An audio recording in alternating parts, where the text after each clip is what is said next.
Welcome. You have now tuned in to the Blackout and Shout podcast with your host, Mike Kincaid. Can I tell you that Baby Yoda just annoys the shit out of me? That's because you haven't watched The Mandalorian. Oh, look at Baby Yoda, so huge. Levy Curry. Some people do all sorts of crazy stuff, like dinosaur romance novels. Those are really a thing. Taken by the T-Rex. A billionaire dinosaur forced me, ravaged by the raptors. I wonder if there's audiobooks of them. And Jed Vargo. He was always like well known for wearing the Nazi outfit on. Captain Kangaroo? Captain Kangaroo. Didn't he have the... No. And he did not dress up as a Nazi either. So sit back. Mike, are you... Listen to me. Relax. Say, transform and roll out. And enjoy the show. Welcome everyone to episode 163 of the Blackout and Shout show. I will be your host this evening. My name is Jed, and I'm accompanied by two of my virtual friends, to my virtual diagonal crisscross and up and down, Mr. Panache himself, Levy Curry. So have a round of applause for everybody for Mr. Levy Curry. Mr. Panache. Yeah. Wow, what the hell does that even mean? I don't know. I'll take it as a compliment. Well, I named the episode last episode after you, so because you're Panache from your hosting. Your host has a specific panache to it. Oh, I see. Yeah. So, Levy, how are you doing this evening? How's your 666 bytes of information? Wait, what? That's a hacker joke. Go ahead. Sorry. All right then. I'm okay. I've been sick all week. Yeah. So Chlamydia? Yeah. Cholera. Okay. Cholera. Yeah. So AIDS. No, thankfully. AIDS led into the chlamydia, right? No, not at all. No. Your HIV. No, negative. we'll just say that it was gastrointestinal in nature and spare you the gory details.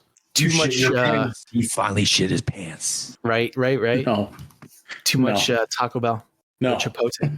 No. Too much norovirus. It's the food poisoning will do to you. Bad sushi, overfried donut, undercooked quail. Look, I don't know how I got it. Okay, it wasn't food poisoning. I don't know where it came from. You've undercooked the quail once again. To my I'm not getting any of these references today. That's a throwback from the one show where I said you grew up as a rich boy. Oh, mommy, can I have my quail for my birthday dinner? Oh. To my virtual LRRJ 45, Mr. Mike, the celebrity Kincaid. How you doing, Mike Kincaid? I'm doing all right. I've been work was a little crazy this week because one of the guys, the main graphic designer, has been out on vacation. So whoa, wait. I thought you were the main graphic designer. Nah, I'm like the junior graphic designer. Oh, okay. I thought you were on the top tier here, and everyone else. No. Wow. No. Wow. What an illusion you've created. Yeah. Yeah. If you see my paychecks, you would know that I wasn't the head anything. Well, I mean, when you go over like head graphic designer to just graphic designer is like what, 50 cents increase? Not much. Yeah.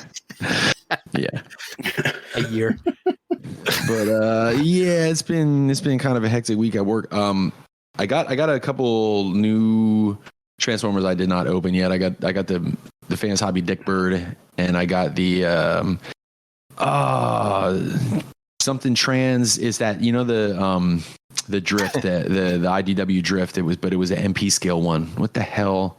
Wonderful Trans? Is that what? Yeah, Wonderful Trans IDW drift.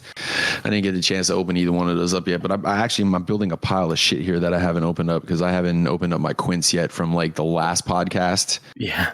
because I will tell you that this comic book, this bagging and boarding shit is like a full-time goddamn job, dude. Dude, listen, Jesus Christ. I've been in the trenches. I've lived that. I know. Yeah, like I'm at a table, like I'm doing the podcast, but like right to the left of me is this table, and I'm like bagging and boarding it. But Vanessa's been helping me, and it's just. But I'll tell you this much, yet I'm glad you kind of like talked me into just getting, just going and getting like thousands of them and just doing them all, because I was trying to mix and match and try to figure out which boards and bags were still good and all that shit, and it's like probably none of them. Yeah, it's easy to just throw and start over, especially when it comes to polyurethane stuff. So that's been ongoing, but I'm at the tail end of that. I got like a couple more boxes to do, and it should be done by the weekend, and then I'll be able to kind of like go back through all the stuff that I'm going to be selling. I'll have those boxes still bring up next show. Then I think I have like 18 or 20 of them for you. Holy shit, that's a lot of boxes. I broke them all down so they're all flat, so you don't have to. They're all the acid free. Oh, did you notice the difference between the eGerber acid free back and the one you had? There's like no spray on it. There's like, the other ones had like a glossy side, and these are just like straight, like both are like matte. Did you ever take the time to read that like post, like what's the differences between those two? Oh yeah. The one that you put in the BNS chat. Yeah. You did? Okay. Yeah. Yeah. I think a lot of people don't understand, like, especially if you're listening, if you have comics or whatever, if you buy a back and it says acid free and it's white and there's like a glossy side and like a very matte side, that's not acid free. They just sprayed like calcium carbonate on the one side, but the cardboard, even though it's bleached, it still has acid in it. So you actually have to buy a back that has been treated like through the whole thing with like calcium carbonate to keep the buffer right, because just because the one side of the cardboard isn't touching the comic doesn't mean the acid isn't leaching from the other side into your paper. But like not a lot of people really know that. I'll say that these boards that I got from eGerber are the first boards that I think I ever had that didn't have a glossy side, honestly. And it's weird because like all the other boards, like, when I was getting them from comic book stores. So you would just think, I just like that. When I did my research like a long time ago, when I found this company, they were like, "Oh yeah, we provide our materials to the Library of Congress." And I'm like, "Well, if it's government standard, then it has to be fucking, good." Right. And it was cheaper. And I was like, "It's even fucking cheaper than the fucking shit at the store." I'm like, "Well, that doesn't make sense." But yeah, right now, as I'm bagging and boarding these Batman comics, Donald Trump is bagging and boarding White House documents. He's at wrapping Mar-a-Lago cheeseburger fucking wrappers. That's his bags and backs. I haven't heard anything. I haven't been paying attention to the news lately. Has he been like making noise lately at all? No, I don't know. I haven't. I've honestly haven't been paying a lot of attention. I got like sucked into like a news rabbit hole there for a while where I was just taking in a ton of it, and I'm like, why am I doing this to myself? Who are you asking about? Trump? Yeah. I haven't really heard much news about him, but been hearing all sorts of news about Marjorie Taylor Greene. Oh, she's that blonde hair congresswoman lady that's Jewish space crazy, laser. Right? Yeah, she's Jewish space laser lady. Yeah, and now she would like to institute some sort of law that prevents Democrats moving into a red state from voting for 5 years. Yeah. Right. Yeah. Right. That'll fly. No, actually, doesn't that? It's make unconstitutional, sense? But doesn't that make sense though? No, it doesn't. Like no. if you want to have like, let's say you have like a mass movement of people and you want them to affect a vote, wouldn't that make sense to like have like a certain time limit, or you've lived there for a year before you can actually like affect an election like that? Well, you can only. Well, I mean, how dedicated are people? How crazy? Oh. And you can only vote once. You can only vote in one state. So, like, unless you're talking all right, here's a state that has such an overwhelming majority to one side or the other that we can spare 30% of them to go somewhere else and try to, fuck another. Like, I mean, like that would take some sort of, listen, if Americans can work together like that on something, we can do anything. You know what I mean? Yeah. Like, it just seems. Yeah, I don't think there's a huge that huge of an exodus of people moving to red states trying to affect the vote. It's No, I get it, but I mean, it's possible. But like, okay, let's say Levy, you're a millionaire, right? Let's say all three of us are millionaires. Man, right? And let's say we have more than one house, like as our residency, right? And we live in like 3 different ones. How does that work? Can you vote from any one of those as a choice? I don't know enough about the law, but common sense would tell me that you get one vote. Like you'd get one vote, and it would have to be wherever your main primary residence would be. Like that would be the only thing that I would think would make sense. But you could change that on a whim, couldn't you? Like, let's say you had a house in Schuylkill County, a house in fucking Lehigh County, and a house in Carbon County, and you wanted to vote specifically, like, say, for Carbon County thing or something like that, right? Mm-hmm. So you'd be like, oh, my private residence is Carbon County, and then then of course that's the only vote you get. But right, yeah. Well, wonder what the legal how that. Yeah, I'm not sure how all that shit works. But getting back to MTG or whatever, she made up some great words over the last couple of years, man. Like the gazpacho. Yeah. Well, not that she made them up, but the gazpacho was a good one. But the peach tree dish might be my favorite. Maybe about the peach tree dish comment is a pretty good one. That sounds like something I would say. The peach tree dish. Yeah. Peach tree. Yeah. Or gazpacho. I like this lady. What's wrong with her? There's nothing wrong with her. She's just a little crazy. That's all. She's just a little fucking nutty. A little crazy. She's a little crazy. She's just a little crazy and has a hand in writing law. She's a voice in our legislative. Yeah. So no crazy Trump news or anything like that lately. Not that I know of, but again, I've been kind of like out of the loop. I've been like consciously staying out of the loop, I think. So you said you were getting some stuff and you're opening shit and stuff like that. I was been like, setting my room up and stuff, and I've been like going through shit, and it's funny because I have all these boxes that I never opened. They were just sitting there waiting. So it's like fucking Christmas every day for me now. I like like opening stuff up. I'm like, ooh. I'm like, that's the reason why I bought this. I'm like, that's kind of cool. Like last night I opened up the snow speeder from the Star Wars Black, the 6-inch scale one. How long do you have that sitting around? 4 years? 3 years? 4 years? Jesus Christ. Seriously? I remember I got it for like a Black Friday deal like 3 years ago for like $60 or $70 it was.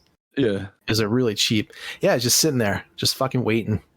Dak's there. He's just like, wow, fuck. And he's like, and I'm like, I was there last night. I'm just opening it up. I'm like, ooh, like this is actually kind of cool, blah, blah, blah. But yeah, I just haven't had the room. I have had these big 2 piles of boxes that are just sitting there, just waiting. That's great. All those Transformers I bought off you, they're still wrapped. I haven't opened them. Are you shitting me? Yeah, that was a while ago. Yeah, so I'm on that section now. I got all the Hot Toys out. Those are done, and I just did all the Play Arts Kai, and now I'm starting out on the Transformers now. So I got all those to open. Nice. Yeah, but so that's cool. You're bagging the backs and you're opening toys, and did you get anything else kind of cool, or was it all kind of like just? No, it was all drum. It was all. Those are the only two new things that I got since the last time was just the Dick Bird and the Drift.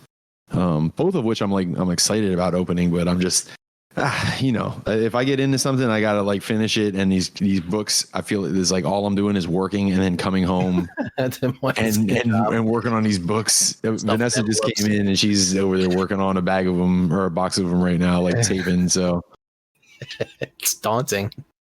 It really is. Well, I'll be glad when it's over. And also like I'm still like, as long as I'm doing this, I'm still figuring out like where what I'm keeping and what I'm getting rid of. And I think, I was keeping like certain titles, all of them, but I think I made the decision to like have a cutoff.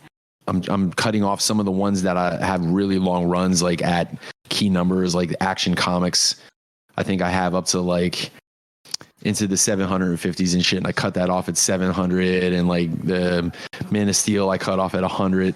Or not Man of Steel. It was one of the other Superman titles. I'm just like, because I don't really know if I'm gonna have the room for everything, so I'm gonna have to like narrow things down a little bit. Yeah, if you don't have the room for those, you can always just give them a levy. Yeah. Right, Levy? Yeah. Listen, throw them over this way. Yeah, just drop them off. Just give them. Yeah, just you don't even have to rebag them. Think of it that way, right? I have to sell them to recoup all the goddamn money I'm spending on bags of boards, man. It's fucking insane. I can't believe how expensive it got since back in the day. Yeah. But, how about you, Levy? Did you get anything, man? Did you get any like cool new toys? Yeah, actually, I got Mafex, the Mafex Infinity War Loki. Interesting. Oh, did you see the Dark Knight Batman with the horse? Yeah, I'm not getting that. That thing looks cool as fuck, man. It does. And you're not going to get it. I thought you're into the horse thing now. You're like, I'm going to get this horse. And I just need a horse. I needed a horse for my Ghost Rider, and I got it. So I don't need any more horses. He's not a horse collector. It's like he was just saying to Nate that he was going to get another horse because he liked the green. All these horses. No. I'm getting. I was going to pre-order the Headless Horseman without the horse. I'm not getting it for the horse. I'm getting it for the whole package. But you're gonna get a horse. It looks cool with the horse man, right? But I'm getting it because I want the Headless Horseman. So I want the set. I'm not getting it just for the horse. I swear to God, you said that you're getting it because of the green effects on the horse. No, I said the green looks really cool, but the horseman also has green on him. Oh, Levy's getting really irritated by you trying to turn him into a horse collector. Hey, I'm not want to talk. I got like 8 horses. So he's like, "What do you collect? Horses and Iron Man." Horses and Iron Man. Just got all these Iron Man. Like, what a fucking crazy display that would be. Just all these Iron Man on horses and shit, man. Like, make no fucking sense. And they're all hot. They're all hot toys, and then the horses are all like 1/12 scale. Yeah, right. Here's the Hot Toys War Machine sitting on top of the Figma chestnut horse. As you can tell, the scale is incorrect, so I had to use 2 chestnuts, 1 for each foot. Put that display together and send that shit to Skullface for the collection critiques. It's just Hot Toys riding 2 horses at the same time. Toys for shoes. It would be a conversation piece, man. That would be a collection they'd never forget, because anybody can send in like just what we got, you know. Like, nobody sent in a fucking Iron Man 12, a dozen Iron Man riding 24 horses. Like, that's one thing that's interesting about that, though, is that the company that does the Fist and North Star, I can't remember, was it Medicos? I think it is. Yeah. They're all it's just JoJo's Bizarre Adventure, like all day, all the time for them, like at all.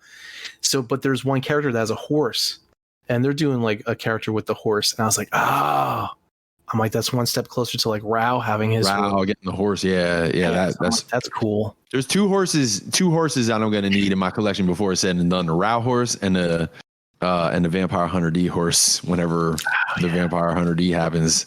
But so they're like, I was gonna say, man, because how long ago did you tell me about Ray and Souther and Thouser or whoever? 2 years, 3 years ago it was. That's been a while ago, man. Yeah.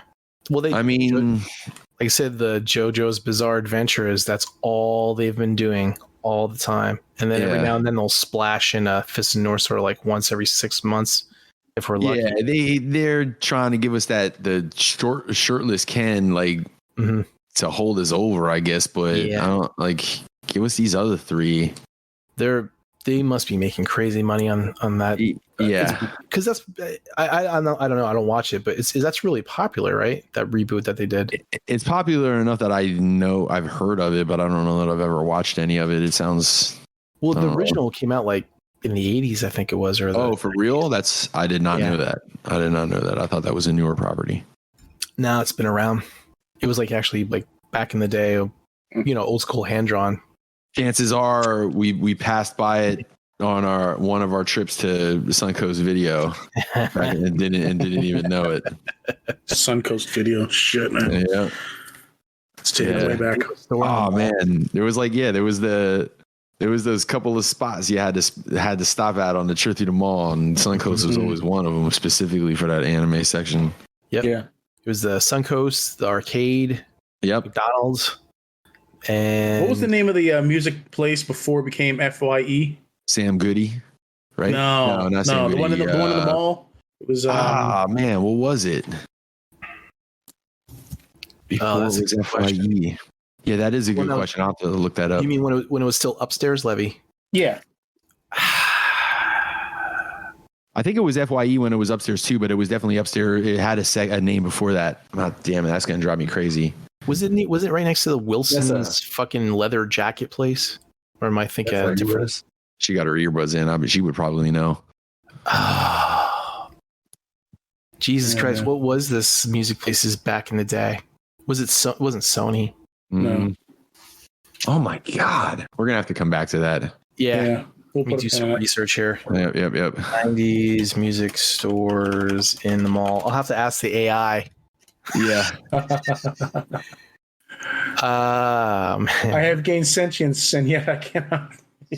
I forgot about Walden Books. You have to go on the Walden Books too. Oh yeah, Walden Books. Let me ask you this: The wall? The wall. The wall. It was the Yes. wall. Yes. But then it became something else after that too, didn't it? Thank you, AI. But anyway, let me ask you this. Let me ask you this. Hold on. Camelot? No, yeah. He suggested Camelot. No, there wasn't a Camelot in the mall. Yeah. Started wall-to-wall sound and video and listening booth and the wall. I remember it being the wall at one point, but I think it changed names again and then became FYE. It was never a Sam Goody, Levy? I don't recall Sam Goody. No. Must have been a different location. Let me ask you this. Whenever you walked into Walden Books or Barnes & Noble or any other mall bookstore, you walk in, did you ever get the insatiable need to shit? No. You've never had that happen? No. That's actually a pretty common phenomenon. You walk into a bookstore and you suddenly get this incredible need to take a dump. Is it because you read books on the shitter? Or? This is the first Some time people think that might be what it is, but others have say that that's not the case because other similar situations don't elicit that reaction, or some people who don't read on the shitter and they get the same sensation when they walk into a bookstore. This is the first time ever hearing this. Some people say, well, look it up. Google need to poop when walking into a bookstore. You'll see all sorts of stories and testimonials of people experiencing this. It happened to me all the time. I'd go into a Walden Books and I'd suddenly have to take a dump. Well, did you do this by process of elimination? Did you walk in any other places and yes, see if anytime, like even the bookstore that was up on the further up on MacArthur Road there, that wasn't in the mall. It was in that shopping center. Even when I would walk in there, I'd have to crap. There was a bookstore in the where the Blockbuster used to be. No, not that far. No, it was in that shopping center that was across from where Jay's Steaks and Subs and McDonald's and everything was. Yeah. Okay. Yeah. And when I was a kid, or when I was younger, I would go into that bookstore and I would have to suddenly take a crap.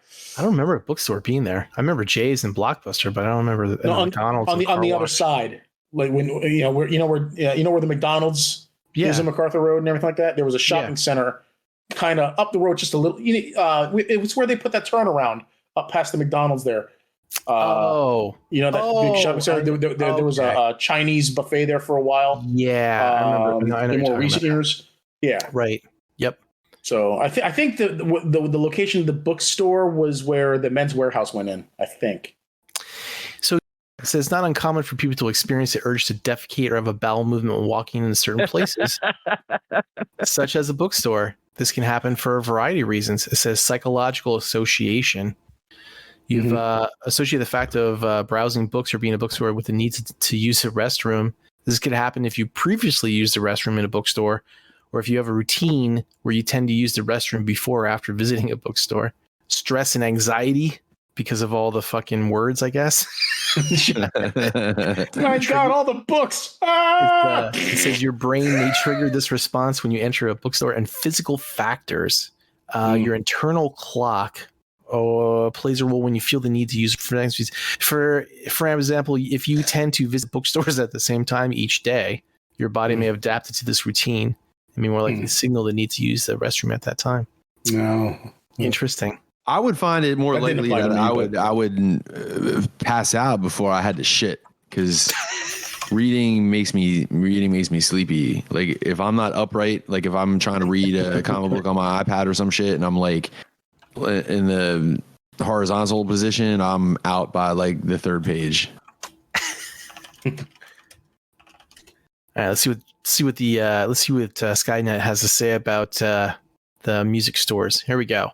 All right, Sam Goody, Tower Records, FYE, Musicland, Camelot Music, Strawberries, The Wall, Record Town, Harmony House, and Coconuts.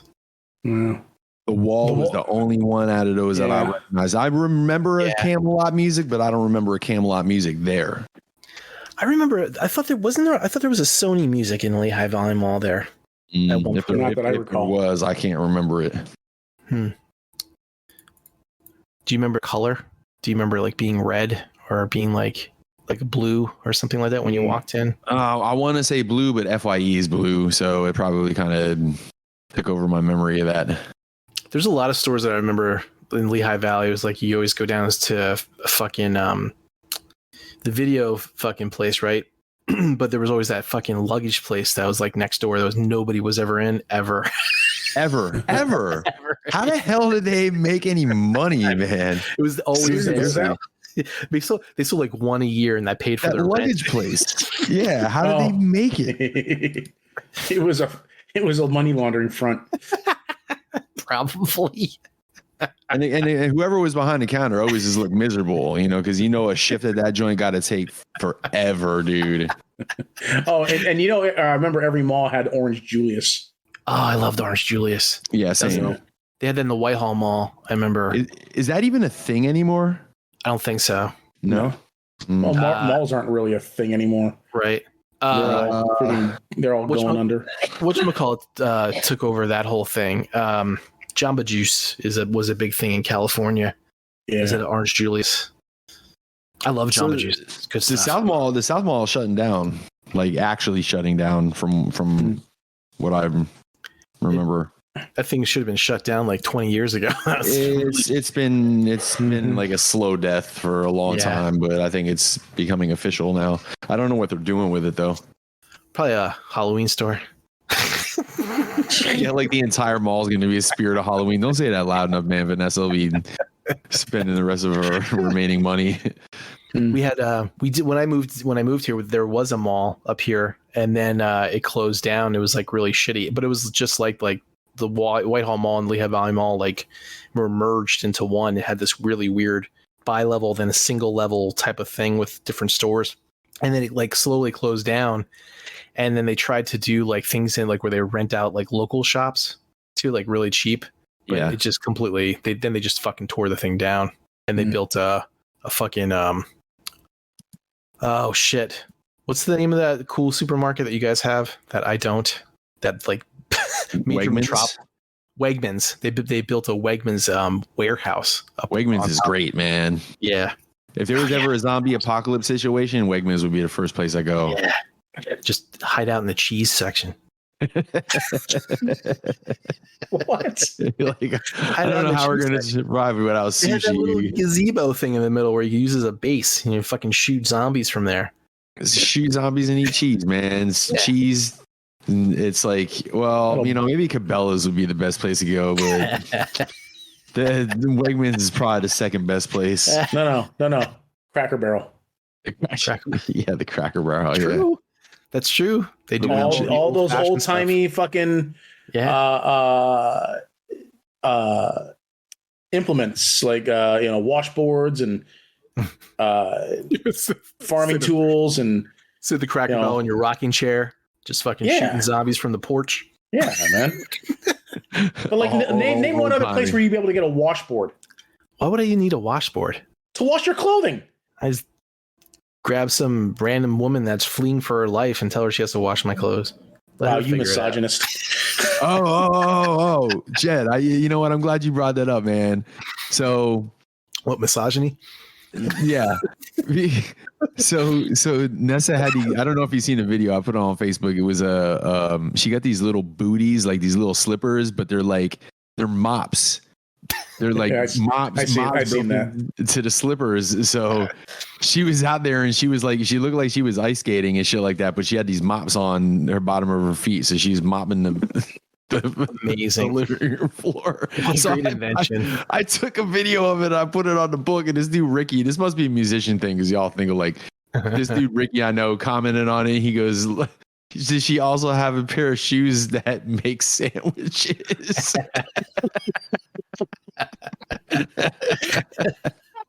I gotta get a pair for my wife. These are the lawn care slippers. That way, I was gonna say that way she can mop up the driveway as she's shoveling it too. Yeah, they have the ones where it has like the little lawnmower things on the front. They go like so they're like. Yeah. All right. So to finish my haul, mop slippers. Ooh, they're not that expensive. Oh, they're like $15. Oh, it's a great investment, Jed. Amazon has their own brand. Oh, $10. Oh, there you go. For 5 pairs? or you could just buy a package of Swiffer refills and just tape them to her feet. Jed will have a whole fucking family wearing them. Like, dude, this is awesome. All right, for him. Buy now. Great. So anyway, to finish up my haul, I got the second set for my Legends class Cybertronian Constructicons. Oh, right. The Lucky Cat Riccio set thing. Damn, they're banging them out, man. Are they? They're all coming out like 1, 2, 3. All 6 of them are going to be coming out like within. I think you're doing by 2s, right, Levy? 2 before 6. I'm not sure how soon the last 2 are coming out, but reviewers have like the entire set already. So like MGO actually posted his review of them like some time ago actually. So, but yeah, I actually started putting into combine mode. It actually looks really cool in combine mode just without arms. But he looks really cool. And he's just a hair taller than the original G1 toy. No shit. Yeah, so he's nice and small, but yeah, it's pretty cool. And I think I only paid like $165 for the entire set. That's not bad at all. Yeah, for a combiner in Legends class, because Legends class prices can get really ridiculous. Legends class prices are ridiculous, man. They really are. But I mean, as far as Legends class prices go, I don't think this was too bad. I don't know if it was the New Age or the Magic Square Legends Devastator that I saw, and the price that they wanted for that, and by they I mean like all American retailers, was like just a little bit less than what I originally paid for my Toy World Devastator. Oh, like box set. Who just came out? Who just came out with that? Bruticus gift set Legends class. Yeah, it was one of those, or was it Iron Factory? I think it was the Iron Factory, right? Yeah, did you see how much they're charging for that thing? No. It's like $500. Get out of here, dude! I'm serious, man. Yo, I saw. Let me see if I can find it. I saw Voltron again. The Soul of Jigokin was up on like the secondhand like Ami thing. Yeah. I cannot bring myself to pay $350 for a fucking 10-inch Voltron. Nah, dude, Jed, can't do it. Jed, hold out. I promise you. Yeah. At some point before we're on the other side of the grass, somebody is going to put out a 20-inch Voltron. Like, it'll happen. It will happen. was it going to be like $800 for it? It doesn't matter. I'm like I said, man. I was so close to like going in on that Blitzway one, and I'm like, no, dude, it's not. Because that's what 16 inches. That's not that big either. No, right? no. I mean, it's like the scale of. Is it? Yeah, I think it's 16. Yeah, that's even smaller than that. Like, there's those two scales of what they call MP combiners, and I think the smaller of the two is like 18 inches. Like the MMC Bruticus, I think, is 18. So yeah, that's like two. Yeah, nah, don't. It'll happen. Yeah, never mind. I was looking. This is the Ocular Max Assaultus. Okay. But it says that it's only 10.8 inches in height. No, that has to be. That's not right. This says 10.8 inches, which is why I thought this was the legend scale. They're probably. I think they're talking about their onslaught. Like the individuals. Onslaught is 10. Okay, because this is for the gift set. Yeah, that's they fucked that up. That must have been a copy and paste because the onslaught's a little bit bigger than the MP10 size prime, like the leader. Oh, okay. So they're probably referring to onslaught. Yeah, because when I saw that like 10 inches tall, and then I saw the price, I'm like, wait, 10 inches? That's got to be like a larger size legend scale combiner. Yeah. But then they're charging $570 for this thing, and I'm like, are you fucking kidding me? Yeah, that's a firm no. But okay, no, it is. It looks like it is the Ocular Max Salta. So never mind, I was mistaken. What happened to those Chinese companies that would upscale smaller shit and sell it? Like oversized knockoffs. They're still making them. Like Jimbao and stuff like that. Like, I know they. I think some of them shut down, but there are companies that are still making oversized knockoff stuff. Is there like current stuff? I haven't seen many. I haven't seen anything at all. Yeah, I just saw one for some figure. They're not as prevalent as they used to be, but I did see one recently. I can't remember which one what it was. So. The people that are doing like the 1-to-1 knockoffs, I'm surprised there's not more of, or not the 1-to-1, the oversized ones. I'm surprised there's not more of them doing like, say like the DJD. Like if somebody would KO the MMC DJD in MP scale, I would be completely in for like all 7 or however many of them guys there are. Like there's like a little like market in there for that shit, but nobody's really doing it. So maybe there's not a market for it. Maybe it's just me, but I'm surprised there's not people doing that. Are you guys there? Yeah. Oh, is Jed there? Oh, oops. Forget it. I was muted. Sorry. I was going to say, man, it went. I thought my internet went. I'm fucking talking and I'm like, oh wait, I got it muted because I was fucking hitting the pipe. Anyway, yeah, I said like you take the Blitzway thing and just upscale it. I'm like, there you go. Yeah, because it's a great looking Voltron, and it's it's got that like that dare I say it, like a G1 Voltron look, but it still looks more modern somehow. Like it's got that, like, I don't know, they almost give it like the Fans Toys treatment where they take the cartoon accuracy and make it a little bit more mature looking. But yeah, if somebody would upscale that one, I would get that one. Even if it was more expensive, I would still get it, because that'd be the last Voltron I'd ever have to get. Yes, unless you want to get the car one. I'd be torn. Nobody the lion one, here's how that would go. The lion one would get pre-ordered day one. Like the lion one would get pre-ordered immediately. The second I saw a pre-order, it would get done. The car one, I wouldn't pre-order. I would just let it go and then hope for like when one of these retailers has their, whatever holiday season sale or President's Day sale or this sale or that sale or whatever, that thing would end up on the list, and then I'd be able to snag it for a cheap price. But I don't know that I want to pay retail for a car full shot. Day Ruger or whatever the hell they call him. Yeah, he wasn't even a Voltron anyway. They fucking stole him from another anime. Yeah.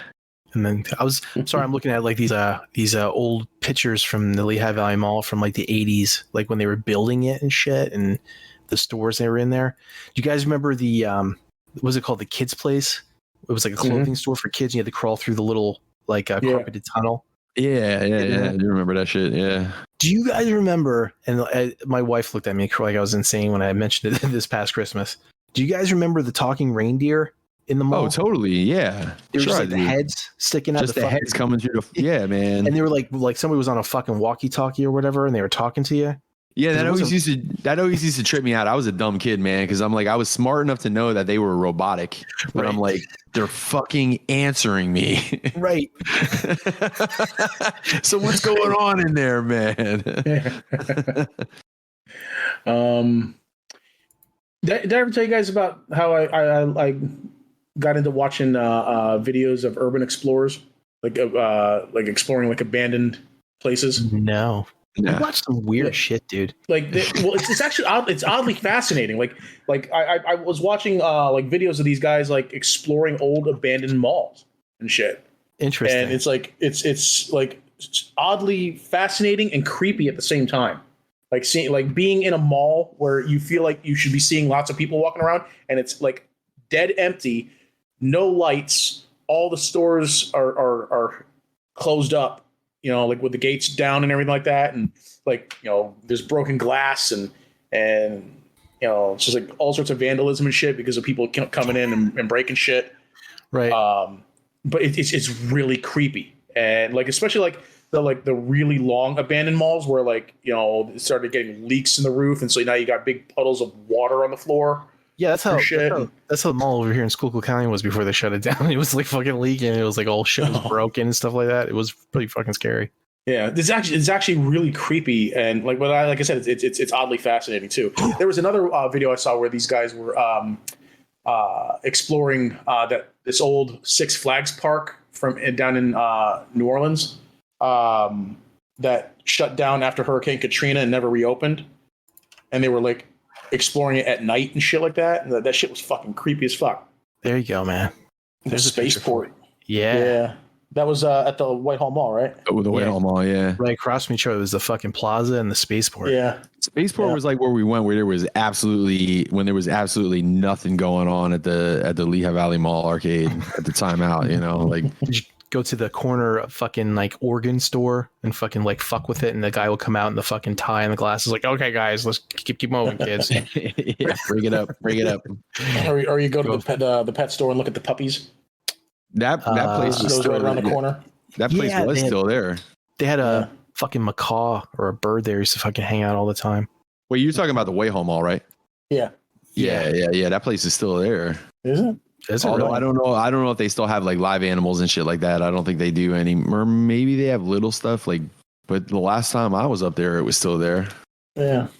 We got a dog from there when we first moved to this area. Rusty. She was a good dog. I got kicked out of Lehigh Valley Mall the one time because I brought a camcorder in. We pretended we were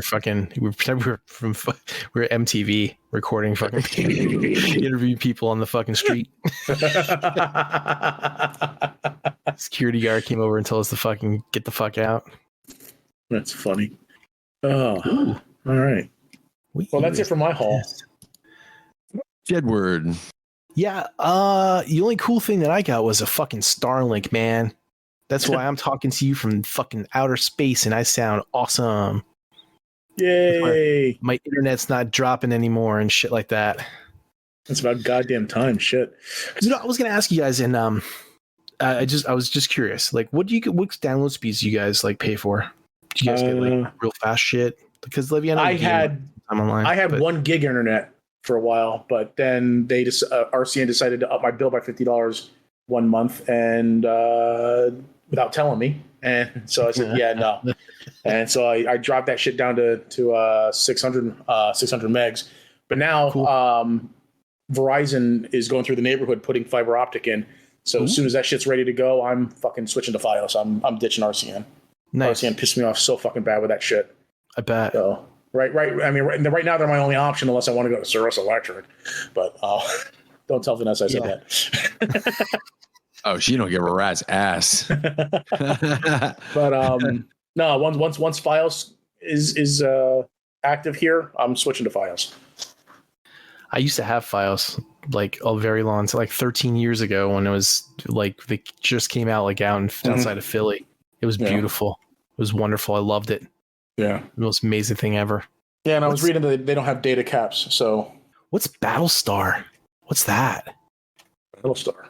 Yeah, it's next to the Hot Topic. Oh, well, it was next, or it is next to the Hot Topic, and the.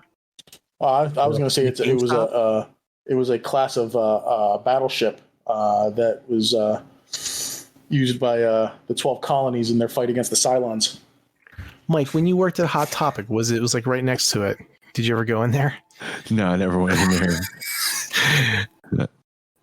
Really, the Battlestar Galactica reference got nothing from you guys? Yeah, that was an easy one. Oh, or is it really in the name? Or is it John Walker's sidekick? That's the first thing that popped into my head. There you go. That's obscure. That's good. You know what's amazing? That I could actually have a conversation with you guys and watch a video at the same time, and my internet is beautifully working, as opposed to crashing and not working at all. Mm. So that's what I got. I got Starlink. It's really cool. How's your latency latency though? I know the answer to this. 30 millisecond? Is that what it is? 30 millisecond latency. I was gonna say, like, have you tried doing any kind of online multiplayer gaming or anything? No. Okay. I don't, because I heard that, like, if you know, like satellite internet's like good for, like, if you're just gonna be using it for mundane stuff, but if you're gonna be like using it for gaming, they said it's not terribly good because of the latency. I haven't online gamed since Madden came out, like fucking 12 years ago. Man. Online multiplayer is just shit. So yeah, unless you're playing fighting games. You know what? I lie, because that's not true, because I played Elite, and that's multiplayer online, but that's all online. So I didn't really ever think of it as just there's no multiplayer mode. You just keep to yourself though. Right. It's a big fucking place, the universe. So I try not to fucking run into anybody if I can help it. But so I got Starlink. It's really cool. Like I said, say what you say about Elon Musk, but he knows how to make a fucking personal satellite thing. It rotates itself and finds the best webbed connection of mini satellites that are like in the area. And the other day we got some ice and snow. It like landed on top of it, and the heater kicked on it and melted all the snow off of it and shit. So that was pretty cool. It's awesome. It's still on my lawn, but I got a mounting for the house, so I got to put that up this weekend. That's all I got. And like I said, I was like opening shit as I've been going through stuff in my room, and I got the Black Series like snow speeder thing. I opened that up, and all my Players Kai stuff that I haven't opened. What was the other shit? I didn't really get anything at all. Just internet. But I downloaded. What was it? 92 gigs the first day. 92 gigs the first day. I had it. So he didn't even want the shit he downloaded. He just could. Yeah. Yeah, I was just downloading stuff. They have a thing where it's like it'll throttle you if you download more than a terabyte a month, but that's only in peak hours. So I usually do all my downloading stuff after 11. I forgot my haul. I bought the Metroid Prime remaster.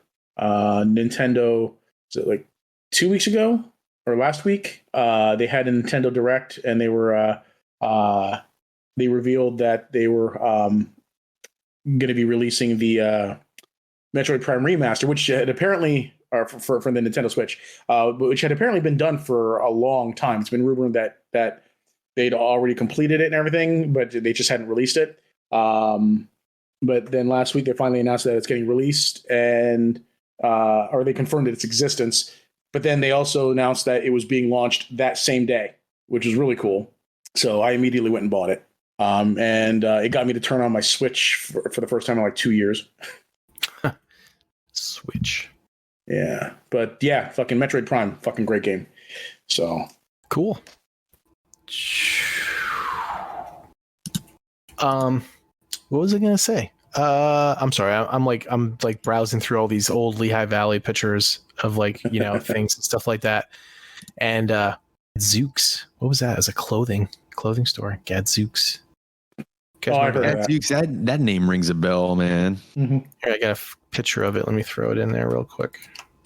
This Lehigh Valley Mall. It looks like it's clothes. Gadzooks. Oh yeah. Do you know I saw? I remember the font. I saw the 86 Transformers movie at that Plaza Theater. Oh yeah, me Oh, too. is that right? Yep. Yeah, me too. I dragged my dad there on his birthday. What's this? It was my dad's birthday. I made him take me see Transformers the movie. That's I'm great. sure he was happy about that. Oh, yeah. Chuck. And he probably had no clue what the hell was going on. Ooh, I know the other place you had to stop in all the time. Spencer's. Yeah, Spencer's. Spencer's was a lot cooler back then than it is now.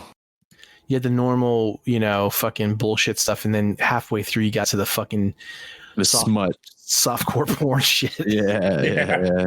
Which they still do have. They still, to their credit, they still do have that shit. But is Spencer still in the mall? Yeah. Spencer's is still in the mall, and it's still in the same place they always were. Yep. Yeah. Wild. EB Games. That's the other one. Mm-hmm. Yeah, before GameStop. Yep. Yeah. Well, didn't they have both the same? Weren't they owned by the same company at one point? I wouldn't. Well, doubt they are, because like EB Games is up in Canada now. Oh, and it's owned by GameStop. But no, before GameStop was even a thing, it was we had EB Games in the mall. And there was actually two of them in the mall. There was one upstairs and there was one downstairs at the center near the fountain. Yeah. So, and I think wasn't that one called like EB Max or something like that, or yeah, or the one upstairs was like EB Max. One definitely had a different name. Yeah, but they were all the same. Like they used to, like before, like in the days before, like before consoles got really big, they used to like really just sell PC games or computer games. But then they started selling console games when it got to be like the 16-bit era and beyond, I think. So, is Thunderbox still up there? Yeah, Thunderbox I believe is still there. I don't know why Thunderbox made me think of this, but I'm not really a beer drinker. But I had a peanut butter cup beer the other night, Jed, and you don't even drink anymore. I don't know why I just singled you out on that one, but thanks. It was the best beer I ever had. It was the best. Forever alcoholic. Yeah, it was ever since the Cosmos review. It's like you're the show's alcoholic. You haven't drank in like 5 years. Yeah. Like, have you not had a single drink in 5 years, or have you just not been drunk in 5 years? Last time I drank was TFCon when. That's way back. Yeah, 4 years ago, I guess it was when. Well, when you say you drank, like you haven't even had a drink in that long. I had a glass of wine on my anniversary last year. That was it. That's the only time I ever really have alcohol. Yeah. I'm like, I don't really drink hardly ever, but I went out with Tony. Tony came up for practice the other night, or the other weekend. Last weekend? Was it last weekend? And after practice was over, I went out with him and our buddy Matt, and we went to some joint in Northampton. Joint. Yeah, I can't remember the name. Taylor something Hill House. Taylor Hill House, something like that, or whatever. This little bar, but they had all these hipster beers, and it's like I hate hipster beers and shit. But I saw that peanut butter cup beer up there, and I'm like, well, I mean, if I'm gonna like a beer, that's gonna be the one. And I'm gonna tell you something: if all beers tasted like that, I could be an alcoholic for sure. Because it was just smooth. It like totally. You know how like most of the time when fucking hipster beers, it's like supposed to be a certain flavor, and you taste a hint of that flavor, and then the rest of the taste is all like that fucking hipster beer flavor that just makes your face twist all up and shit. This one straight up just tasted like a peanut butter cup with a little bit of beer in it. It's pretty good. Look at this fucking bowl cut on here. Nice haircut, Jenny. What are you looking at? Oh, there it is. Oh my god! Look at that helmet, man. I miss Suncoast. Yeah, so do I, man. Remember that grumpy blonde worked at ours, Levy? What's that? I said, remember that grumpy blonde that worked at ours? She was like good looking, but she was always in a bad mood. At the Suncoast? Yeah. You guys I don't remember. Lehigh Valley Mall? Yep, Lehigh Valley Mall. There was a dude that used to work there. I remember him because he always wore a black trench coat and you thought he was a vampire. I know who you're talking about. Because whatever store went in there after the after Suncoast, he still fucking worked there. Like it's like when all the whole coaching staff got fired, but they kept that one, like they keep the running backs coach. Like you were afraid to fire him. He was the running back. Dude, I know exactly what you're talking about. He looked kind of like if Steven Tyler was a vampire, right? He wanted to be one of the Lost Boys. Yeah. That too. I know exactly. I know exactly what you're talking about. Yeah. And the funny thing is that when they switched over, it was like it was like a Hallmark store, right? But he still was dressed in the same way. So now the inside of the Hallmark store was all bright and with like whites and baby blues and all these real, just girly old mom colors and shit. And there's fucking, Vlad the working the counter. The door would, jingle like ding, ding, ding, ding. Yeah. He'd be like,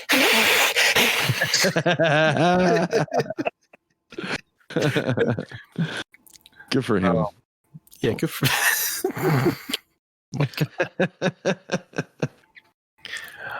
All right, let me close this. Oh yeah, can't remember. I forget about the slipper mops. Gotta keep that bookmarked. Slipper mops, yeah, you got them in your cart. Got them right here on my tab. I'm keeping that tab open so I don't forget about it later. Gotta order a few of those. All right, so let's see. Get two pairs and tell Lori that she got to put two of them on her hands as well. Like 2 on the feet, 2 on the knees, 2 on the hand. Get her a 6-pack. There you go. Another 2 for the elbows. Just get down there, crawl around like you're fucking going under barbed wire. World War II. Yeah, that's what you got to do. Make a game out of it, man. Yeah. And everybody wins. Yeah, I just give them to my kids to have them crawl around. Perfect. Let's see. So let me see some news. I forgot to say, fuck you, John Bailey. Yes. Yeah. Some really sad news.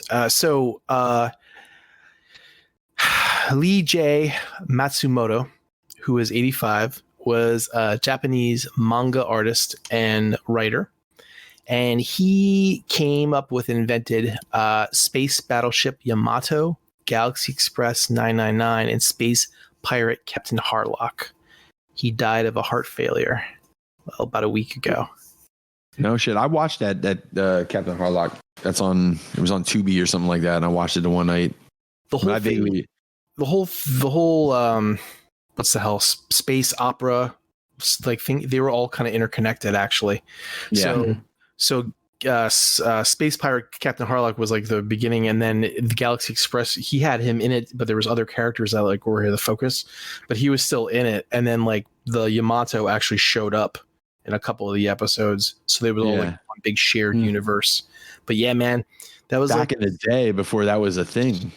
That was like the 70s, man. Yep. Star Blazers were like my first introduction to Japanese anime. It was always on like right after Scooby-Doo, and then Transformers and stuff. And that was like my favorite cartoon growing up. It's so funny, man. Like, because you're only like, what? You're a year older than me, right? Like 14 years, 27 years maybe. I'm not even Johnny anymore. He's a couple years older than us. Because I don't know age anymore. Because Star Blazers was like, amazingly enough, a little before our time. Yeah, like I didn't really. It was always on. It was always on before Transformers and like around Scooby-Doo or something like that. Before, like right after school on a weekday. Yeah. And like I said, that shit came out like when I was born, I think, and then they just started showing repeats of. Well, when they rebranded it, as Star Blazers, like all those years later, they made the English, bastardization of all the fucking Japanese anime that came out. Mm-hmm. But that was my go-to, man. I love that because every day at the end of every episode, it was always the hook. Like, the planet Earth has only 35 days left. And then the next day, be like, the planet Earth has only 32 days left. You're like, oh no! And then like they air the episodes that seems like the planet Earth has only 67 days left.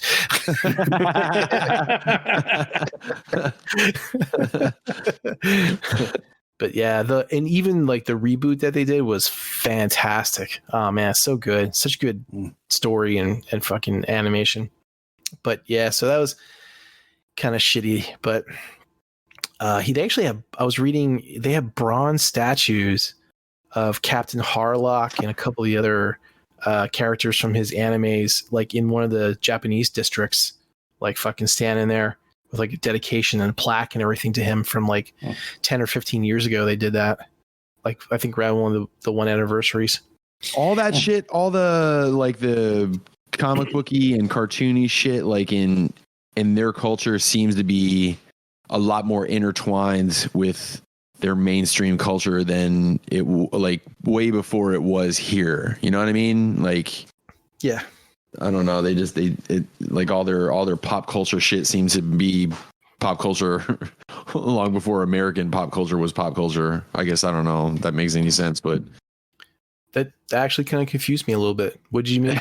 What do you mean? Well, it just like the like nerd culture over here. I mean, it's getting big now. Like, you know, with the last like couple of decades, with all the comic book movies and gaming and everything getting as big. But I feel like with like over in their culture, like that shit was like a bigger part of their culture way earlier, like before it got like that with us. Oh yeah, I mean, like anime was just a fucking another medium. It wasn't looked at as a fucking kid stuff. Right. Yeah, just because it didn't have the stigma that animation had here in America. Right, it wasn't a cartoon for children. Yeah. It wasn't it was an animated movie or film or OVA or whatever. It was like, you know, if you were a voiceover actor in Japan, you were fucking super popular. Yeah. Back in the day. Even now. Richard Belzer died. He was 78 years old. Detective Munch. Yeah, he was on. Oh, he died? Yeah. Law and Order SVU. Oh shit, man. Homicide. He started out in the Homicide Life in the Streets. Actually, he started out as a warm-up stand-up comedian for Saturday Night Live. No, I mean the character Munch. Oh, right. I was reading about that. Munch is how does it go? His character is only or one of the few characters that actually is spanned like 11 or 12 different TV shows. Well, yeah. See, he's that character almost single-handedly helped to create the Tommy Westphal unification theory of television. Right. Just like I don't know what that is, Levy. What is that? Just like Frasier. Like Frasier's character was on multiple shows, like from Cheers. Yeah. Cheers and Frasier. So right. There's back in the go ahead, Levy. Go explain it. Okay, back in the 80s, there was a show called Saying Elsewhere. Right. And when the last episode of that show, the last moments of that episode, the final episode, basically showed a kid played by Chad Allen who is supposedly autistic, and he had a snow globe of the Saying Elsewhere hospital, and his father and grandfather. Now that you're saying this, I've heard this. Right. They were. They were played by actors who played characters on Saying Elsewhere, but they weren't those characters from Saying Elsewhere. They were this kid's father. So the implication was that this kid made this entire show up in his mind. It's like a Wizard of Oz thing. Yeah. Right. Yeah. But the problem with that is that characters from that show went to other shows with cameo appearances or guest appearances, and vice versa. Other characters from other shows came on to Saying Elsewhere, and so like all these crossovers meant that continuity then extended to these other shows, which meant that all these other shows took place in this kid's mind. And one of those shows was Homicide Life on the Street. And Richard Belzer's character, Detective Munch, went off onto like a whole slew of programs. And, you know, so that ended up bringing in Law and Order and all sorts of other programs that he was on into this unified universe that all took place in the mind of this autistic boy. The Munchverse.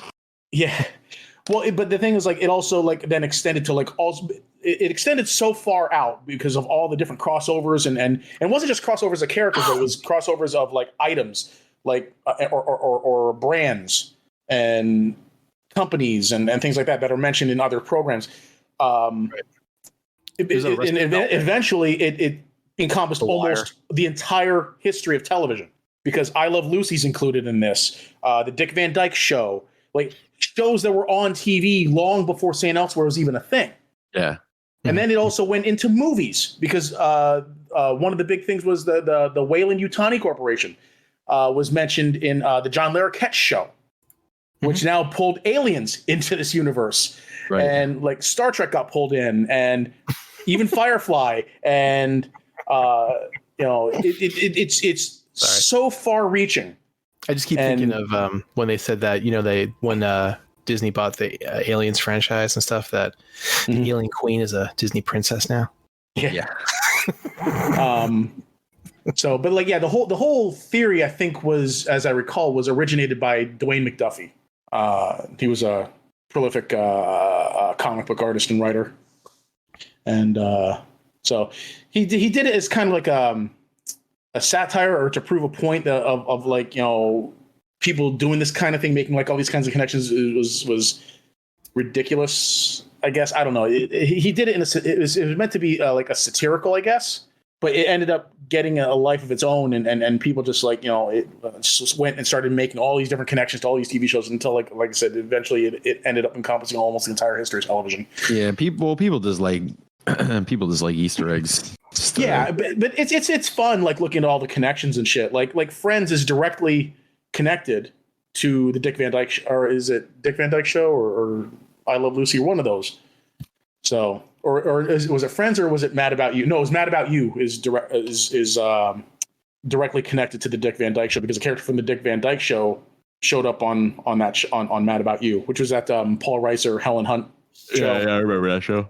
So yeah, so long after the Dick Van Dyke Show was off the air, this guy, the actor, comes on as his character from Dick Van Dyke on that show. So yeah, here's a link.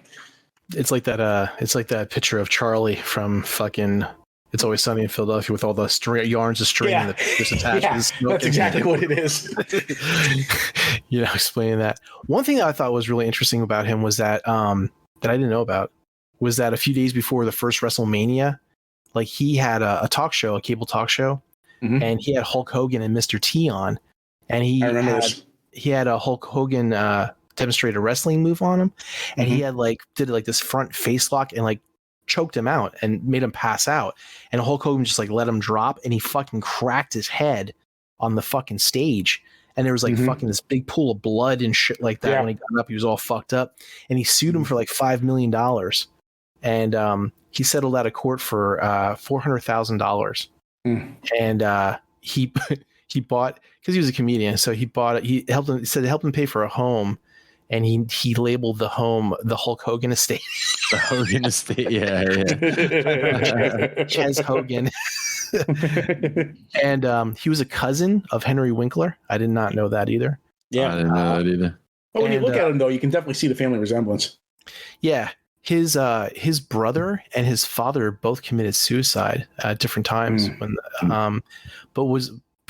This was funny. So he said that so Belter died at Ches Hogan on February 19th, 2023 at age 78 from Shay Hogan. Shay, whatever. Shay Hogan. Shay. Okay, thank you. From complications of unspecified circulatory and respiratory conditions. And according to his friend Bill Sheft, a novelist, his last words were, "Fuck you, motherfucker." Is that right? Yep, it's right. That's great. I wonder who is coming for him. I don't know. John Bailey. Yeah, right. Somehow the ghost of John Bailey showed up before John Bailey died. He was he was like this big huge like conspiracy theorist too. He was all like into about UFOs and JFK and Elvis and shit like that. Yeah. I read this too. This is hilarious. He, at the December 1st, 2002 roast of Chevy Chase, Belter said, "The only time Chevy Chase has had a funny bone in his body is when I fuck him in the ass."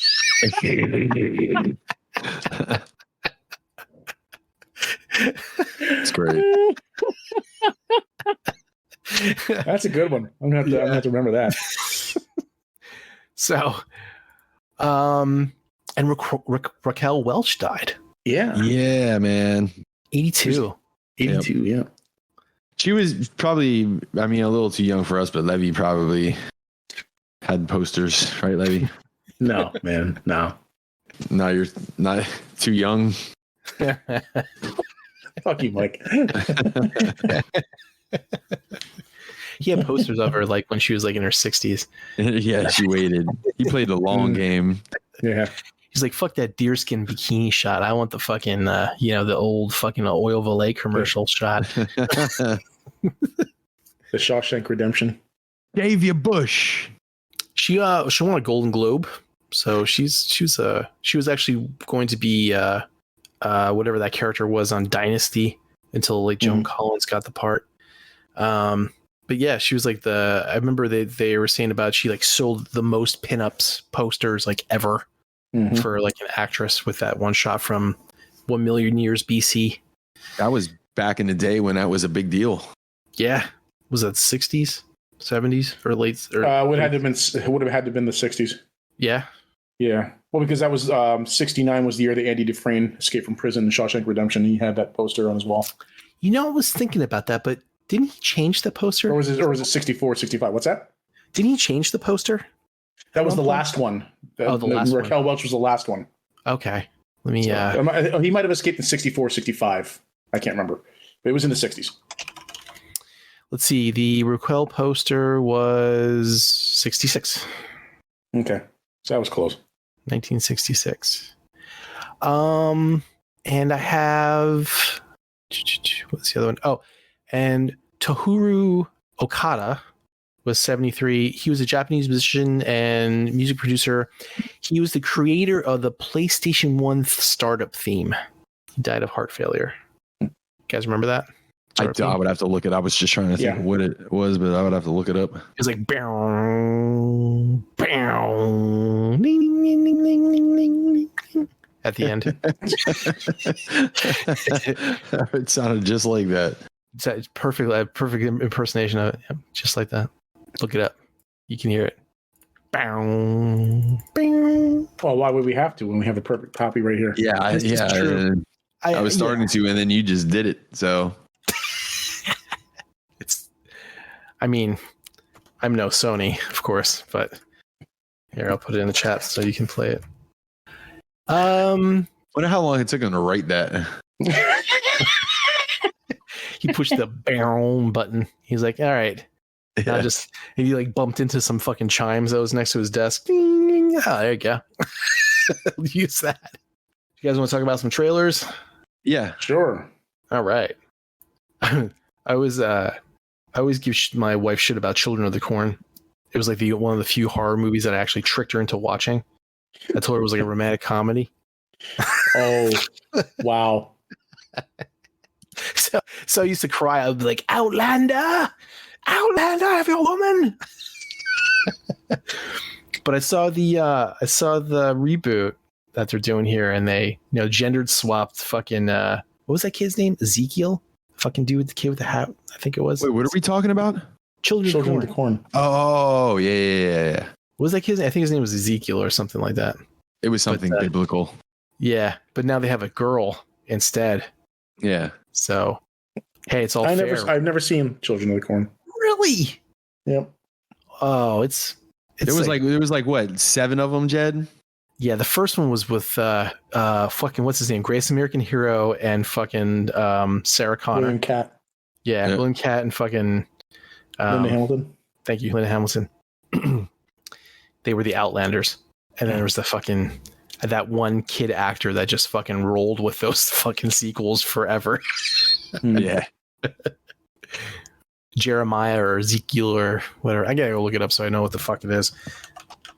Children, but it's Stephen King. But Mike, you saw it, right? You saw the original, right?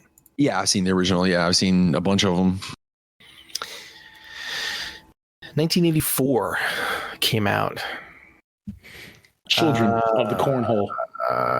What was his name here? Isaac. His name was Isaac. You were close. Yeah. Let's say Ezekiel. Yeah, Isaac. His name was Samsonite. Oh, actually, it wasn't William Cat. It was Peter Horton was in it. But yeah, Linda Hamilton, I was right with that. His name was John Franklin, or is his name John Franklin? His name is Isaac. He was in the Addams Family in 1991 and Addams Family Values. What the fuck did he play in that? I miss Raul Julia. He was awesome. he was cousin It. Interesting. Oh, okay then. Anyway, so what do you guys think? Oh, the reboot didn't look shitty. Looked good. Yeah. Yeah, I guess. Yeah, I'm into it. Yeah, I'm into it. I mean, like, I'm always up to see like I like to see like an old idea that maybe it's just all the modern production and everything, the shit they could do now, you know, like all the, because man, there's not many like 80s movies or old movies and shit that stand the test of time. Like they're not all the thing, you know what I mean? Mm-hmm. And like the original was cool and all, but I don't know. I would like to see like updated, shot better, higher quality, I guess. Yeah. Yeah, special effects in that movie was horrible. But even just like the writing and stuff like that, because like the way movies are written are just different than they were then. Like they're, again, like I hate to keep bringing that thing up, but there's not a whole lot of movies that you could watch now, and like if they would have came out now, they'd still work, and I don't really necessarily know if any of the Children of the Corn fit into that category. So I would like to see a modern update to one. Yeah. And by the way, just your picks, because there was a lot of them. There was like 6 or 7 trailers in there, and I think like I might have been interested in all of them, which is the first. Even at DC, like a lot of horror stuff. Yeah, lately. And there's some. I was like, oh, that's kind of looks cool. I'll throw that in there. Actually, I'm going to say the opposite. Like most of these, I really have no interest in. Huh. But you want to see the machine? I don't know if I want to see it. I just thought it looked funny. But I don't know how successful of a story it's going to be. Making a movie based on like a 10-minute bit that he did. I mean, the bit was funny. I thought, I think I've seen some of his stand-up. His stand-up is funny and shit. According to the trailer, it's a sequel to his bit. Oh, okay. I guess you didn't watch the trailer then, huh? Yeah, I watched the trailer. What are you talking about? The machine right now? Yeah, it was a sequel. Yeah, I remember seeing that. I'm actually seeing that for the first time over at your house, Levy, watching that shit on YouTube or whatever. Like when he was talking about it, but like, man, I don't know. You can make a movie out. I mean, I'm sure it's probably still funny, but I'm sure it's just I don't know. Like, wasn't funny to me at all. The bit was. That's because you're a stick in the mud, Jed. I thought the bit was funny, but I just I don't really necessarily have any interest in seeing a movie about it. Like, all right, we get it. It was funny. Like, yeah, but this is the type of shit that you see like a parody of a trailer someone would make, and then they but then there's no movie. $100. You're right. There's no movie. It's just a trailer, and the trailer's funny. Haha, motherfucker, and then move on. Right. Yeah. But no, that's a real thing. Well, you know what though? I mean, Cocaine Bear is getting pretty good reviews. So, there might be hope for this one. I went on TikTok for a little bit today, and that Scott Seiss, whatever his name is, was on there, and he's like, IKEA guy. He goes, Cocaine Bear. He's like, what you have to know to understand Cocaine Bear? Nothing. And then he goes into this whole list of shit like, if you've heard the words cocaine and bear, you are well prepared to see this movie. No, the bear did not get introduced in the ending credit scenes of the Eternals. The bear is just, he wasn't in a comic book in 1976. Like he went through this whole thing about like why Cocaine Bear is awesome. Well, he's in the movie, right? He's in the movie. Yeah. Yeah. Okay. Is he just a comedian? Like, where did he come from? Well, he got real popular because of his IKEA employee rants, which are hysterical, by the way, and they're all absolutely because so many of them you can just absolutely relate to. Yeah, totally. But then I think he became a stand-up comedian after that. I think it was before that. I think he just really got noticed when he started doing those. Oh, I don't know. So it's kind of like with the that werewolf movie when they had the chick from the fucking T-Mobile commercials in it. Oh, the video Werewolves Within. Yeah, that's it. It's actually Milana Vaintrub. I watched that movie actually recently, like maybe like 2 months ago. That's actually pretty good. Yeah. Wait, what movie? Where did she come from? T-Mobile. No, wait, AT&T. AT&T. Yeah, she's Lily, the AT&T girl. Oh my God, she got a fucking with the ginormous fucking rack. I'm telling you, you said it. Not yeah. I wonder if she has OnlyFans. No, she doesn't. Levy looked. Absolutely, I did. I follow her on Instagram though, so Just in case. Yeah, no, she's a good-looking girl. Oh no, that's what my Instagram is for. Is just for thirsting. Right. That's all. That's pretty like that, and you know, following the occasional toy stuff on there, collector stuff, and memes and shit. But yeah, mostly it's for thirst. I follow like every hot woman I find on there. This one's that one's probably my favorite picture ever. I think that's probably one of the best ones. Where at? On air? Yeah, I've seen that one. Yeah. Yeah, fucking. Yeah. Good Lord. Man, she went from like, yeah. Yep. All right, so let's see. Moving right along. Oh, I really, really want to see the Pope's Exorcist. So do I. That looks really good. Yeah, it does. If you guys remember now, we talked a couple months ago about the exorcisms and how they were like actually, real with the Vatican. And that one dude that had like run the whole like instructional fucking exorcism like school thing had died. He was like one of the deaths that we covered. But I think that's who this dude is. Yeah, I like when he coughs up the bird. Like, I mean, not that it has anything to do with anything, but can I tell you that like, really good like creepy child actors like the kid in this trailer or like the kid in this movie or whatever are horrifying. Yeah. For some reason. Yeah. Like they're way scarier than adults. Yeah. Especially when they're like contortionists. Yeah. And they could fucking snap their back in 5 different places and man, I'm so fucking terrible with names. What's his face? The dude, the fucking priest. Russell Crowe. Russell Crowe. Yeah. Like Gladiator. I don't know where I was going with that, but he's basically like he doesn't really do shit roles hardly ever. Yeah, there you go. Mike. Check out the chat. He did that shit role that was in the fucking Tom Cruise movie he was in. The fuck was that? Good Lord. The Mummy, I think it was, right? The Mummy. See, now I like that movie. Yeah. You did? With Tom Cruise? Yeah, with Tom Cruise, yeah, I did. I enjoyed that movie. Like yeah. that movie Look at them fucking jugs, Levy. But you won't watch The Machine. Well, I mean, like I probably would watch The Machine, but definitely have to be under the right frame of mind. I can't. You think they're real? Absolutely. Absolutely, 100%. Because look at that picture without the when she's clearly not wearing a bra, and they got the right amount of sag to them. Yeah, but like some are made to look that way. Like I've seen them.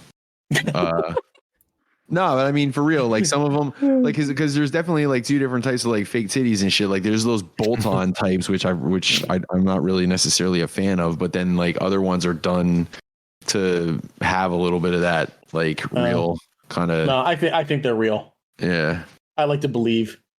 Man, she's blessed. Yeah, you're like the X-Files poster, but her on it and says, "I want to believe." I want to believe.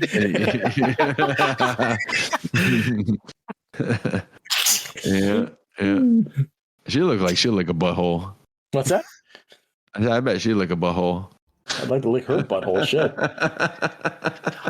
All right, moving right along. Let's go back to Russell Crowe. Nessa's over here and she's just looking at me, shaking her head.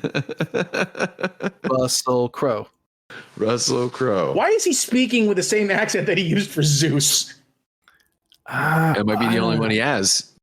Because he's Australian. So. I think he's supposed to be Italian. I think that's what he's trying to pull off. He's speaking exactly like he did as Zeus. Should just more like lean into it more like a Mario Luigi thing. Like, hey, it's a me, the Pope's exorcist. It's me, the exorcist. Hey, it's time to get these demons the fuck out of here. Yeah, woohoo! That's a lot of blood. Someone give me the green shell. Anyway, no, it looks cool. moving right along. I'm actually not really interested in that. Really? I've never really been into those kind of like those Exorcist movies. Yeah, you're a weirdo. They don't interest me. I mean, well, because first off, I find that the whole idea of exorcism and everything to be bunk and ridiculous to me. Why is that? Why is that? Because I don't believe in God, first of all. So you don't think that there's energy or spirits or any of that sort of thing out there anywhere?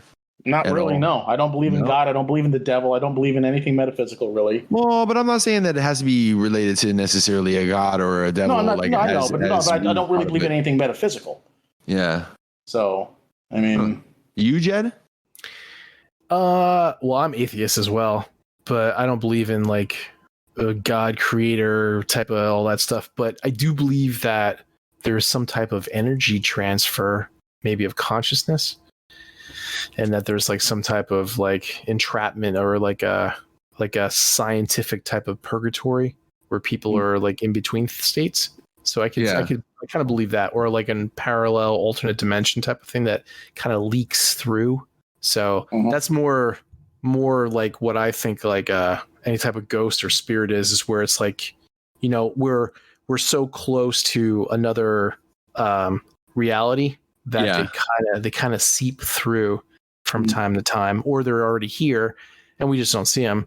And it's like, you know, it's right next door. And sometimes I think that was a H.P. Lovecraft thing, right? Whereas like sometimes like at certain points of, you know, that veil would get real thin and things would come through type of thing.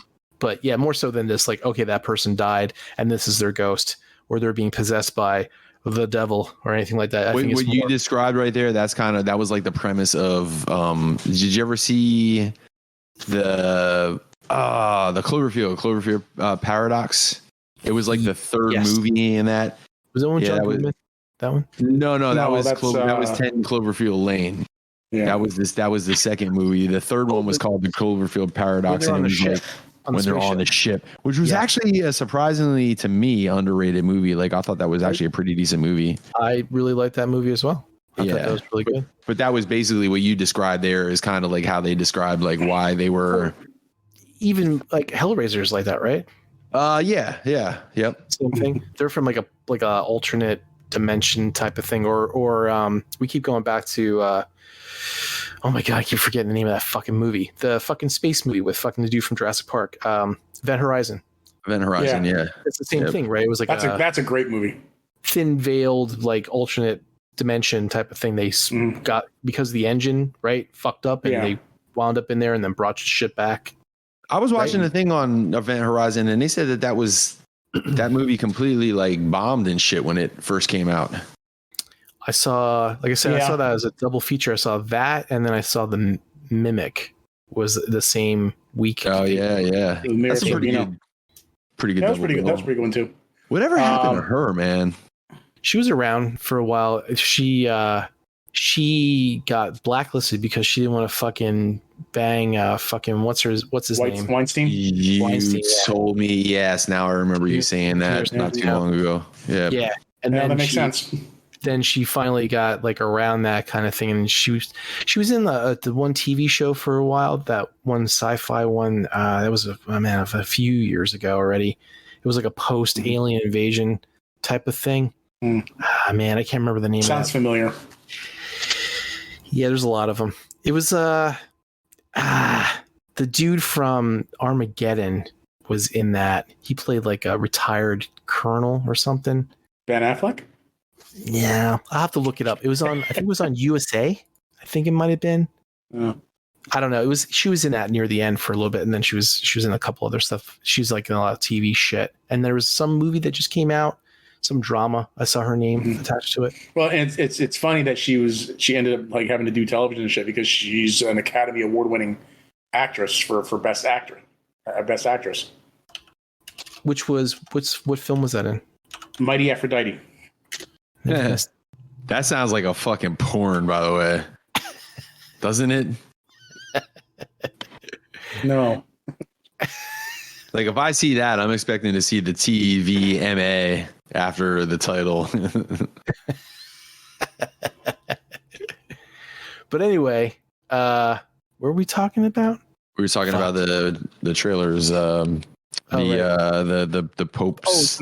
No, you were saying about the metaphysical thing. If you don't believe that. So I believe in more of like a alternate reality kind of seeping through versus a ghost spirit type of thing. What about the monster movie, The Lake? Dude, that looks good, man. That looks like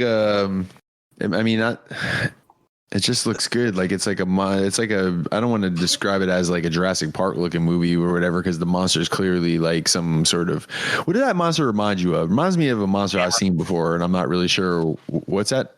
Gamera. Oh, you mean from Godzilla? No. Godzilla was the Toho, creature. Then the other movie studio, which I can't remember what it is, they came up with their own Godzilla, which was called Gamera. And then the two never shall ever cross over because they're like a Marvel DC thing. They were always like in competition with each other, but they never ever would cross over because they hate each other so much. See, the one that I'm looking at has like horns like on the side of his head. Is that the one you're talking about? Gamera? No. No. I see it. Yeah. I see it. The big flying turtle. Yep. Okay. Yeah, he does look like that. Yeah, that's kind of what he look like. Yeah, that looks good, man. Like, and maybe I just think it looks good because maybe I'm just bored with all the kaiju shit that we already know about, and this is just something kind of unknown. So there's a little bit of mystery involved here, right? I guess. Is it an Asian flick? Yeah, it's a Thai. Yeah, pretty much. Like, man, they do really good like monster and horror shit. Like, yeah, I've yet to be like completely disappointed by one. Levy, the name of that sci-fi show that was called Falling Skies. Okay. Do you remember that? I know of the name. I think it was on USA. It was what the fuck's that dude's name? Noah Weil was in it, and Will Patton was the dude from fucking Armageddon. Okay, yeah, I know who he is.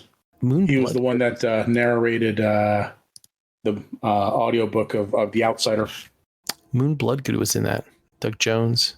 That was a fun watch. I used to watch that all the time. What's that? Falling Skies. I used to watch that all the time. I used to like that show. But yeah, what about you, Levy? No kaiju movie for you either? I don't know. This one didn't really move me. Let me guess. Tetris. Does that one move you? Actually, yeah. I'm really interested in Tetris. Yeah, I'm interested in that one too, man. It just looks fun. I like Taron Egerton, so I want to know the story behind it. Yeah, I mean the story looks intriguing too. Like it's an innocuous video game, but like this movie is like presenting this like story with all this political intrigue and shit, and like spies and people like going after people's families and shit, and all over this game. Yeah, from what from like up to the point where I saw that trailer, Tetris to me was just an addictive video game with a catchy Russian theme song. Mm-hmm. And then you see the trailer and it's like, there's got to be a story behind it, but the fact that like Levy said, it's the whole like political thing and the Russian thing and all that shit. Like that's interesting. Like it wasn't just a couple of nerds making a video game and taking it to Nintendo or wherever and how they took it. It's like, there's a crazy story behind it. Yeah. So I thought that was, I didn't catch whether or not it was a series or a movie though. It's a movie, I believe. Movie? Well, then it looks like maybe I'll be able to watch that. I actually knew that it was a Russian programmer that made that, but I didn't know that there was all this weird government type of shit that went around it. Yeah. Or there was like, I knew it was a Game Boy thing too, but I never knew that all the different steps that I had to take to get from that to that. Yeah, man, I can't even tell you like the amount of hours of play I had into Tetris, man. Just so addictive. It was the first like Candy Crush type game, really. Or maybe not the first one, but the first like one of that magnitude, like where it's like you're playing it, it's addictive, you're going to keep playing it, there's no fucking ending. You're not going to beat it. Mm-hmm. You know what I mean? But it did not stop you from like playing it over and over and over and over again. I used to play the Street Fighter one all the time. Puzzle Fighter. Puzzle Fighter. That's it. Yeah. Yeah. You used to play that, Mike. Puzzle Fighter. Yep. Yeah. That game was fun. Was. Well, I guess it's all the trailers. Oh, the Flash. Forgot about the Flash. Well, hold on a second. Going back to Tetris. You know that the inventor of Tetris didn't see a dime in royalties from it. Yeah, I didn't know that, but I'm not surprised. Until he moved to the United States and made his own company. But yeah, no, it's because he was living under the Soviet regime. Yeah. And everything. So he made no money off of that game whatsoever until like I said he came to America. I hate hearing stories like that, man. Yay, capitalism. It's tragic, like dudes like Tesla fucking dying without 2 nickels to rub together is just tragic to me. Well, he was a little fucking crazy at the end. So. Well, yeah, but it didn't stop him from being pretty ingenious. What about my money? You mean our money? Our money is good. Is good. So, are we moving on? Well, Flash. We got Flash. Yeah. So I have questions about this Flash movie. What about questions about the Fist of the North Star? Well, I was going to save the best for last. I was saving the best. All right. Yeah, saving the best for last. Okay. So quick, before we get to the Flash, I just want to quick introduce the rest of the crowd to our surprise guest star. So we got Marilyn Phil here on this end with me. What's up, guys? So hey, Phil, what's up? I'm popping in. Marilyn Phil. Sometimes. Everybody else knows him as Marilyn Phil. He's in my phone as Dinosaur Phil. Yeah, I have many names, Mike. The Velociraptor, the Velocithirster, the Dinosaur Kid. Yeah. I've been known by. I'm never the main host by anything. I'm always a bridesmaid. I'm always a side host or a guest host somewhere. The side piece. I'm the side action. Well, that continues tonight. It continues. We kicked Vanessa out of here, and now it's just Mike and I in here. So where we were right before you got here. So we're about to get into this the Flash trailer. Did you guys already discuss Quantumania or no? No, not yet. Okay, who has seen it? Everybody but me, probably. No, I have not. Shit, dude. Oh, you haven't seen it either? I haven't seen it yet. No. We were supposed to see it this I was weekend. holding out. I was assuming Levy would see it before anyone would, but no, we didn't get to see it last weekend. Okay. And so we were gonna go see it this weekend. All right. Well, I won't spoil anything then. All right. Yeah, go ahead. You're at the Flash. Yeah, we just. Is this the Super Bowl trailer? Yeah, that debuted. Yeah. Okay. Yep. Cool. You know what? Now that you're here, I'm going to throw this up to the TV so we can. Oh, go ahead. You guys can keep talking and all. Oh, okay. So, Mike, you asked how is this movie still getting made with Ezra Miller's off-screen antics? Right. And I said that I have a theory. All right. And it goes like this.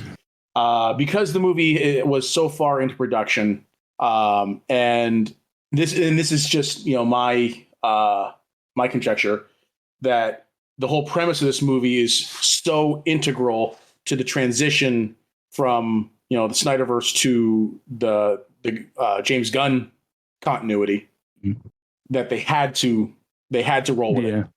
I'm pretty much in agreement with that. I think this is probably like the 40th cut of this film, is my guess. Yeah. The Gunverse. Now they definitely cut it his own way so he can skew for his further dialogue. Mm-hmm.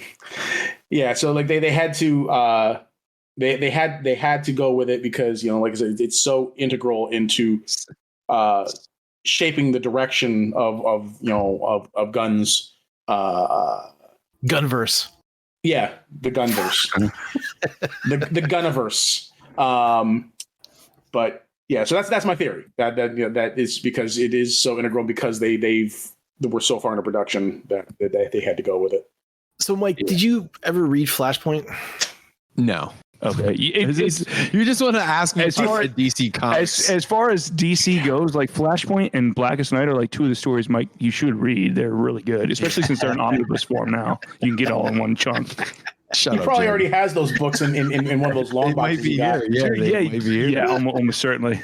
Yeah, I can't wait to start going through these. I'm curious what all he has. So Barry goes back and he changes things, but he changes every fucking thing. So it's perfect reboot material for the DCU. Yeah. I'm pretty much in agreement with Levy. They're only doing this because they have to, and I think the reason they have two Ezras in the trailer is because they're kind of My theory is they're going to skip doing the Eobard Thawne part since he was already in the show, and they're just going to have 2 Barrys instead. And one of the Barrys will turn bad. It's my guess. So become the Reverse Flash. There's a rumor. The rumor is that take it with a grain of salt.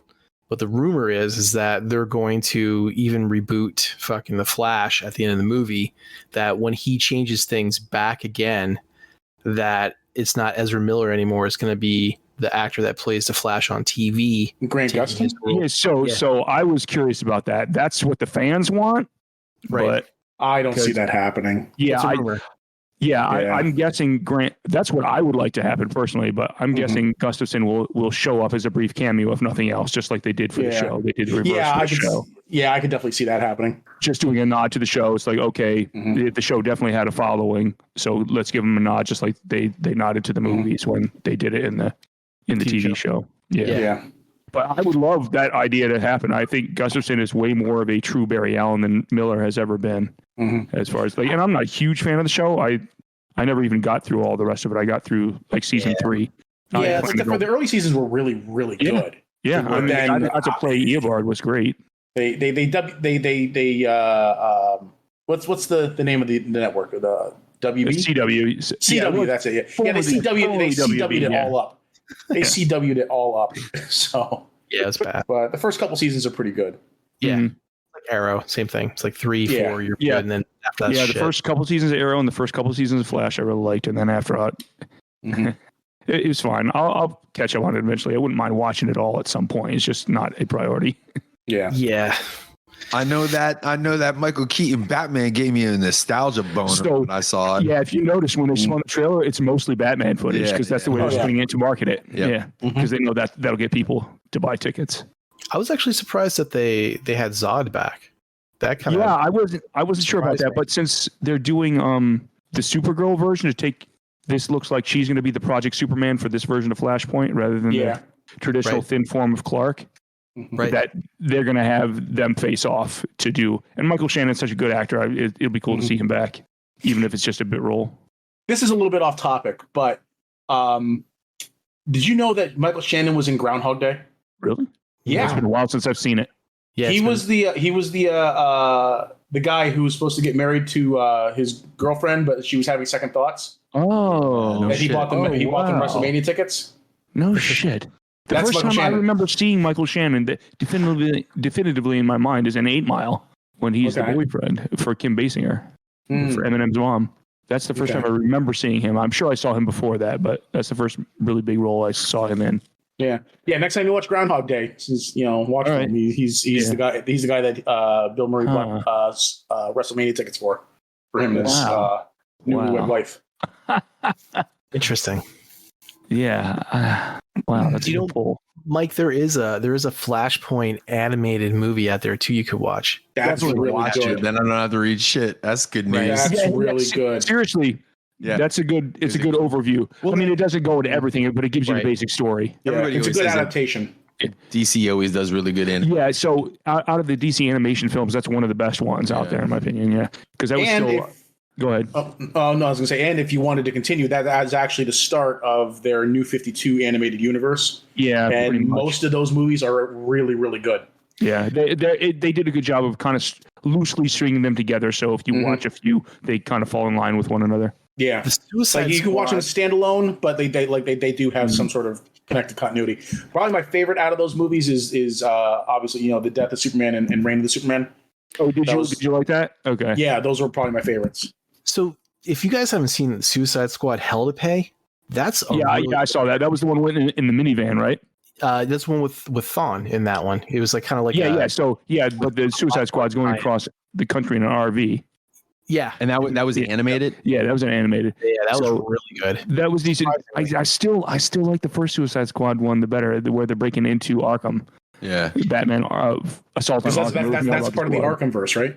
Yeah, pretty much. I mean, it's loosely the same Suicide Squad, but it is more the Arkham style stuff. But I think that was a better story for the squad. But Hell to Pay was good because they bridged it to what had been going on with everything else with Eobard. They showed him his wound or whatever from the previous films. Yeah, from Well, don't spoil it for Mike. Flashpoint. Yeah. He hasn't seen it. Watch Flashpoint first. I mean, Hell to Pay is like a quick nod. Flashpoint's cool too, Mike, because of like the whole Batman thing, the side story they have in it, because it's Thomas. Yeah, they do focus on Thomas. Yeah, and the Bruce dies and Thomas. I didn't know about that version. If that makes it feel better. Mom takes his blood. Thomas as that Batman is so popular they brought him back in the comics a few times since then. Yeah. So you want to talk about fitness boxing there, Mike? Yeah, let's talk about that for a second. So fitness boxing. Yeah, so there's this fist.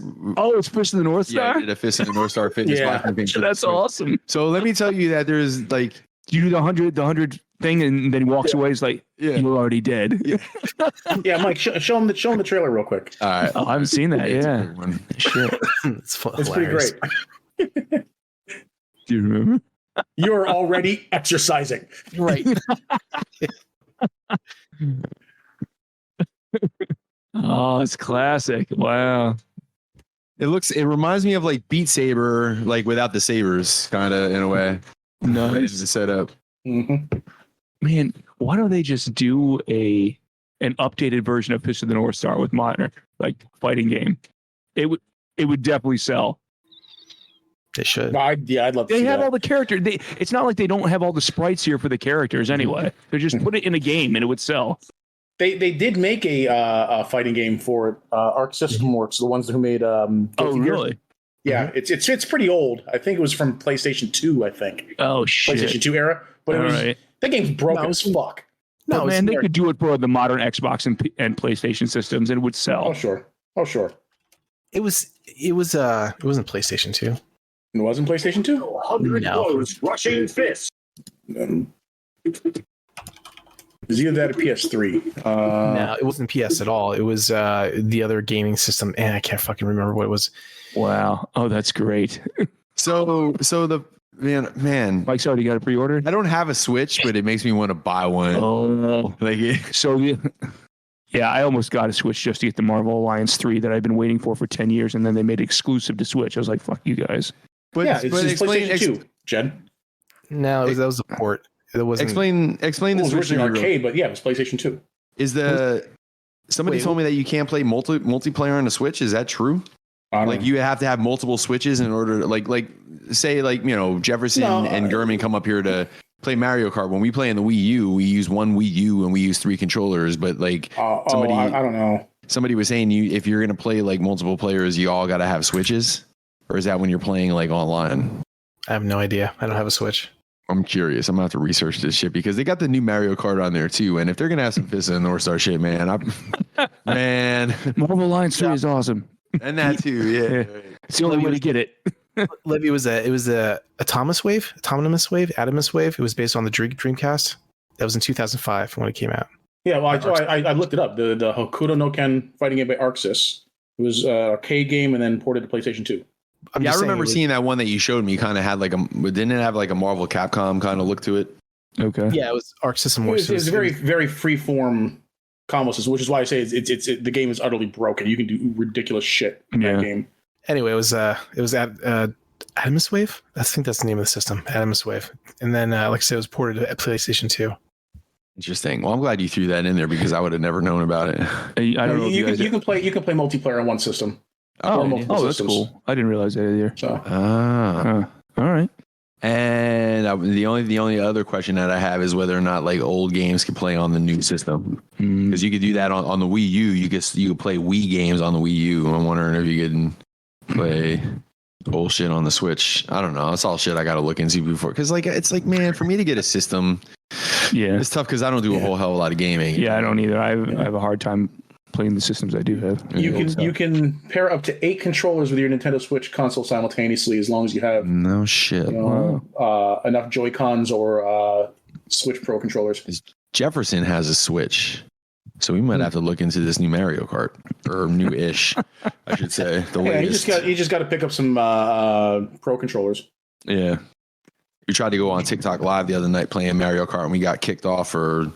I don't know. Copyright? I think we said side boob too many times. Because we were on there, we were playing live, and we had a bunch of people in there watching us and shit like that. And then Vanessa came walking in, and then Jefferson started yelling about ever since the Mortal Kombat, like the strip Mortal Kombat picture is just like, oh yeah, yeah. every time there's a live feed, it's just like, well, get Vanessa in here and have her show some side boob.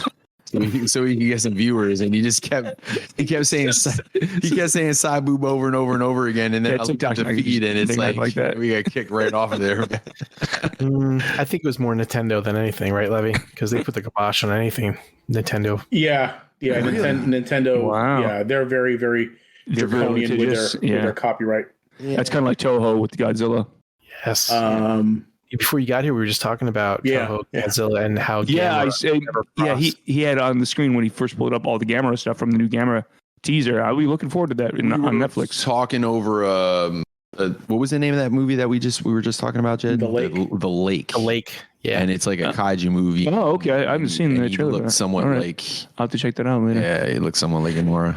Since you guys were talking about games, did you talk about the Kazuya reveal for Tekken 8 that just dropped a couple days ago?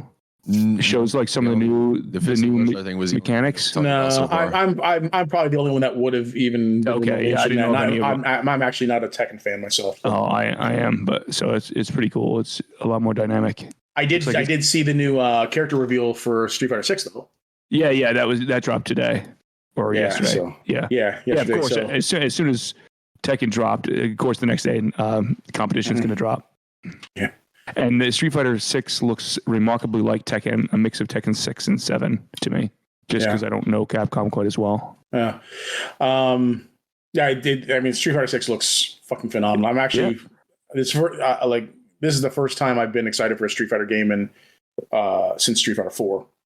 I was not happy with Street Fighter 5, so I barely played it. But I'm really excited for Street Fighter 6 now.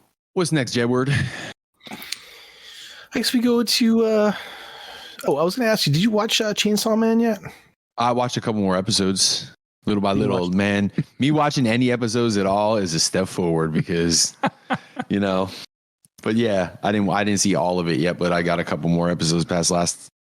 Dude, we tried to watch Last of Us the other night. Ness was trying to put it on out here in the podcast room, and she was getting some sort of. She couldn't get on the Wi-Fi. I don't know. The Wi-Fi was giving her a hard time, so we ended up putting it off. But we did try to watch it, but we're going to get to that probably in the next couple of days, I would imagine. Okay. Interesting. But I didn't finish Chainsaw Man yet, but it's very cool though. What we did watch, and this is an older show. And I don't know if any of you ever heard of it, but oh damn it, man! Now I'm brain farting on the title, which is appropriate because it's about weed. You should watch. It was a Kathy Bates was the owner of the weed store, right? Weed store, yeah. Yes. What is that? Yeah, I think that debuted for like one season, and I don't know how it was successful. Disjointed is called. Yeah. And you know what? It's like it looks like a regular old sitcom or whatever, but it's fucking hysterical, dude. I don't really like sitcoms much, but once I started watching, I mean, the subject matter is kind of up your alley. Yeah, it's to be fair, it's in the wheelhouse. But to me, it's kind of in your crossing over into your. That's if you're like a pothead and shit like that. That's highly recommended viewing. Yeah, the one or two episodes I saw, the writing was pretty geared towards that. So I was like, all right, this is pretty funny. But anyways, Jed, you were saying about Chainsaw Man. Yeah. So you watching new anime at all?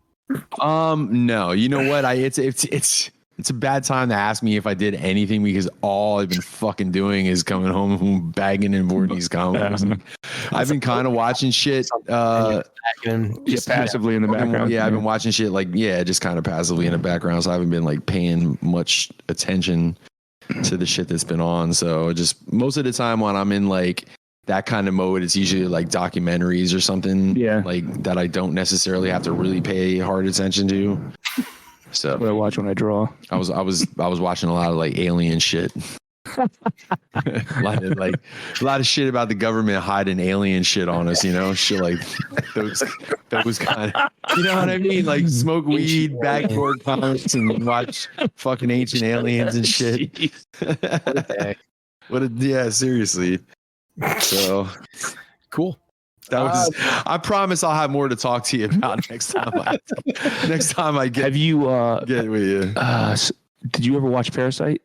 Yes. Oh, Yeah. We watched. Okay. And so did Jed. Jed watched Fantastic. that. That was one of my favorite new animes from the past like decade or whatever. It's like I watched that not too long after you suggested it. Yeah. I got that. I binge watched that pretty quick actually, which is uncommon for me because I'm not too into modern anime, but for modern stuff because it is very akin to like John Carpenter and I love like The Thing and stuff. So yeah, that was good. And there was a lot. Correct me if I'm wrong. Was there a live action of that? So there's a little bit of action every time, but they really had slow burn character development, which is another thing I liked. Yeah. And he had like some tough decisions to make, like what's he gonna do about his mom when he finds her infected and stuff. No. The live action I meant. Oh, there was a live action. I've never seen it. Yeah. I've seen the trailer for it. It's like, ooh, this looks terrible, but I still want to see it. So I haven't had a chance. I haven't found it anywhere yet. So. Anything like live action that was done from anime is usually garbage. Yeah, I've been told it's very, if you're a hardcore person, you might enjoy it a little bit, but it's a bit rough. At least I got the creature right here. Yeah. Mm-hmm. Where's the creature looked very wishy-washy CG, quick CG. Yeah, the live action. The anime itself like pulled me right out of the opening scene where like the dad eats the mom. Yeah, whatever, like it's like holy shit, this is awesome. It's straight from The Thing. Yeah, there it is. Yeah, like it's like right on the money. They didn't even change it for the live action. Like it's exactly like it did in the anime. Yep, I'll be curious to see it just to see how direct to translation they do. But I've never read the actual manga, so yeah, neither have I. I'm sure there's more to the actual story. What's your top 3 animes? If you're old school. Okay, I'm more old school. Probably. Let me start with this. Which era of anime is your favorite? 80s? Probably 90s? the 80s into the 90s because that's when I was first introduced. Like the first full anime movie I ever saw that wasn't like a Voltron or Robotech cut up episode was the original of Vampire Hunter D. So that one's a big sentimental one for me. Yep. So that and the second Vampire Hunter D are probably my favorites just because they hit me at the right time. Yeah. Objectively, Akira is a better film, but I didn't see that till later. So, and then the other ones I really like were Armitage the Third, where it's very much like because I saw that before I ever saw Ghost in the Shell. That one, yeah. And I saw the Iria miniseries, Zero the Animation. That one, where she's a bounty hunter. It was like a miniseries that was. I saw them all via the Sci-Fi Channel when I was a kid. What was the one that you just said? Iria Zero in the Animation, IRIA. I don't think I've seen that. It's like a mini series with a teen girl who's a bounty hunter out in space, and they have to stop. Zero is a like mythological character that's in several like anime or manga stories that's popular in Japanese folklore, and they put him into this like cyberspace story as the villain. It's like a creature that takes over a host body. That's cool. I'll have to check that out. It looks really neat. The other one that I saw when I was just randomly as a kid that I end up seeing the whole thing, and I saw the Americanized version, which I guess was the original OVA kind of edited together into one film, was Eight Men After. Oh, I remember. So that was good. Yeah. I mean, seeing it now, I eventually found all of these on like DVD or Blu-ray as an adult. I was like, I remember these from when I was a kid. I got to buy them. Yeah. And seeing it years later, I said, okay, this could have used a little bit better editing, but I love the fact that it's like a cop, like a hard-boiled cop who is against these cyborgs, and he ends up being rebuilt himself because he basically gets killed. That was part of the like streamlined pictures and shit. Yep. Mm-hmm. Yeah. Like the DVD transfers is you can tell it's like a DVD transfer. It's the only way to get it. Yeah. Did you ever see Cyber City ODO 808? No, I've heard of it. And the other one that is it good? OVA. Yeah. Okay. Is it on like Amazon or anything? I don't. Maybe I'm not sure. It's a 3-part OVA, and the dude is it the director or the artist? I forget. But he's the one that went on to do Vampire Hunter D Bloodlust. Then. Okay. So it's the same kind of style. It's good. And then one I wish I would have seen back then that I found as an adult on Amazon was Lily Cat. Yeah, which was great because I love Alien and John Carpenter. That's a perfect like marriage of John Carpenter's The Thing, but the original Alien. I turned Jet onto Lily. So Lily Cat, I was like, oh my god, this is whoever wrote this we're like a bunch of fanboys who love The Thing and love Ridley Scott's Alien. Yeah, you couldn't be more of a duplicate. But I was like, this is great. Yeah, I came across that on eBay one time. Like I wasn't even looking for it, and I saw it, and I just like immediately bought it. And the other one that I've never seen, only seen clips of, is the original Fist of the North Star. I know you have the whole set, don't you? I have the whole set, but you can get by watching just like the movie if you want. Okay, I've seen the live action movie a couple times. Yeah, but I haven't seen that in years. Wait. Let's back up. You said you've seen the live action movie a couple times. So years ago. You went back and you watched it. I know, it's pretty bad. I want to see it again at some point because I haven't seen it in like 20 years now. So, so yeah, that style of stuff, basically. Cool. That's awesome. Mike, did you have anything else you want to go over? Or Levy? See anything cool? Or not see anything cool? Or try to see something cool and you can get it to work? I saw something last night. I saw Bunker. It was a good horror movie. World War I. I saw the trailer. It's a limited release. I had to like travel like a half hour. You wouldn't at my local theater. I had to go farther to see it after work. Now, without spoiling anything, was it like a creature thing, or was it? So it is a little bit. It's there's a little bit of Lovecraftian like Eldritch stuff in there, but it plays out like the way they do the music and the way they do the initial setup. It plays out like it was made in the 1950s. Like it plays out like an old Outer Limits episode. So they do like the intro with all the titles at the beginning, like you would back then, with all the fancy lettering, and they do orchestral music the entire time. And the music for it is perfect. It's so well done. The music makes it feel like it's a Hitchcock almost. That's awesome. But it's a very small cast. None of the people are really known, I don't think. The lieutenant, the British lieutenant, he may be somewhat famous. He's like their leader or whatever. But I saw the trailer for that like last year. Was it Sundance? Yeah, so another one of those. It was. I think it went to Sundance or whatever last year, and they put it out in theaters now. Yeah, it's worth a watch. Cool. This is the first I'm hearing about it. Yeah. So there's really? Yeah. I saw Megan at the beginning of the year, and that was a little bit of fun, but I wish it would have been a hard R instead of PG-13. It was baby's first horror movie. There were more kids in the theater than there were adults. Yeah, it was hilarious because we're looking around, we're like, man, there's more like people under like 10 years old here. Then it's a whole bunch of moms bring their kids because it's based on a doll. They're like, oh, okay. And so it was a perfect intro horror movie because it wasn't super gory. It was a lot of fun, but I was like, okay, if this had been as edgy as Chucky, I would love to see what they could do with it because they did good effects for what they did, and the storyline was cool, but it had a very like cookie cutter nice ending. I was like, if this really happened, it would be way more like Chucky. Yeah. It would be a disaster by the end.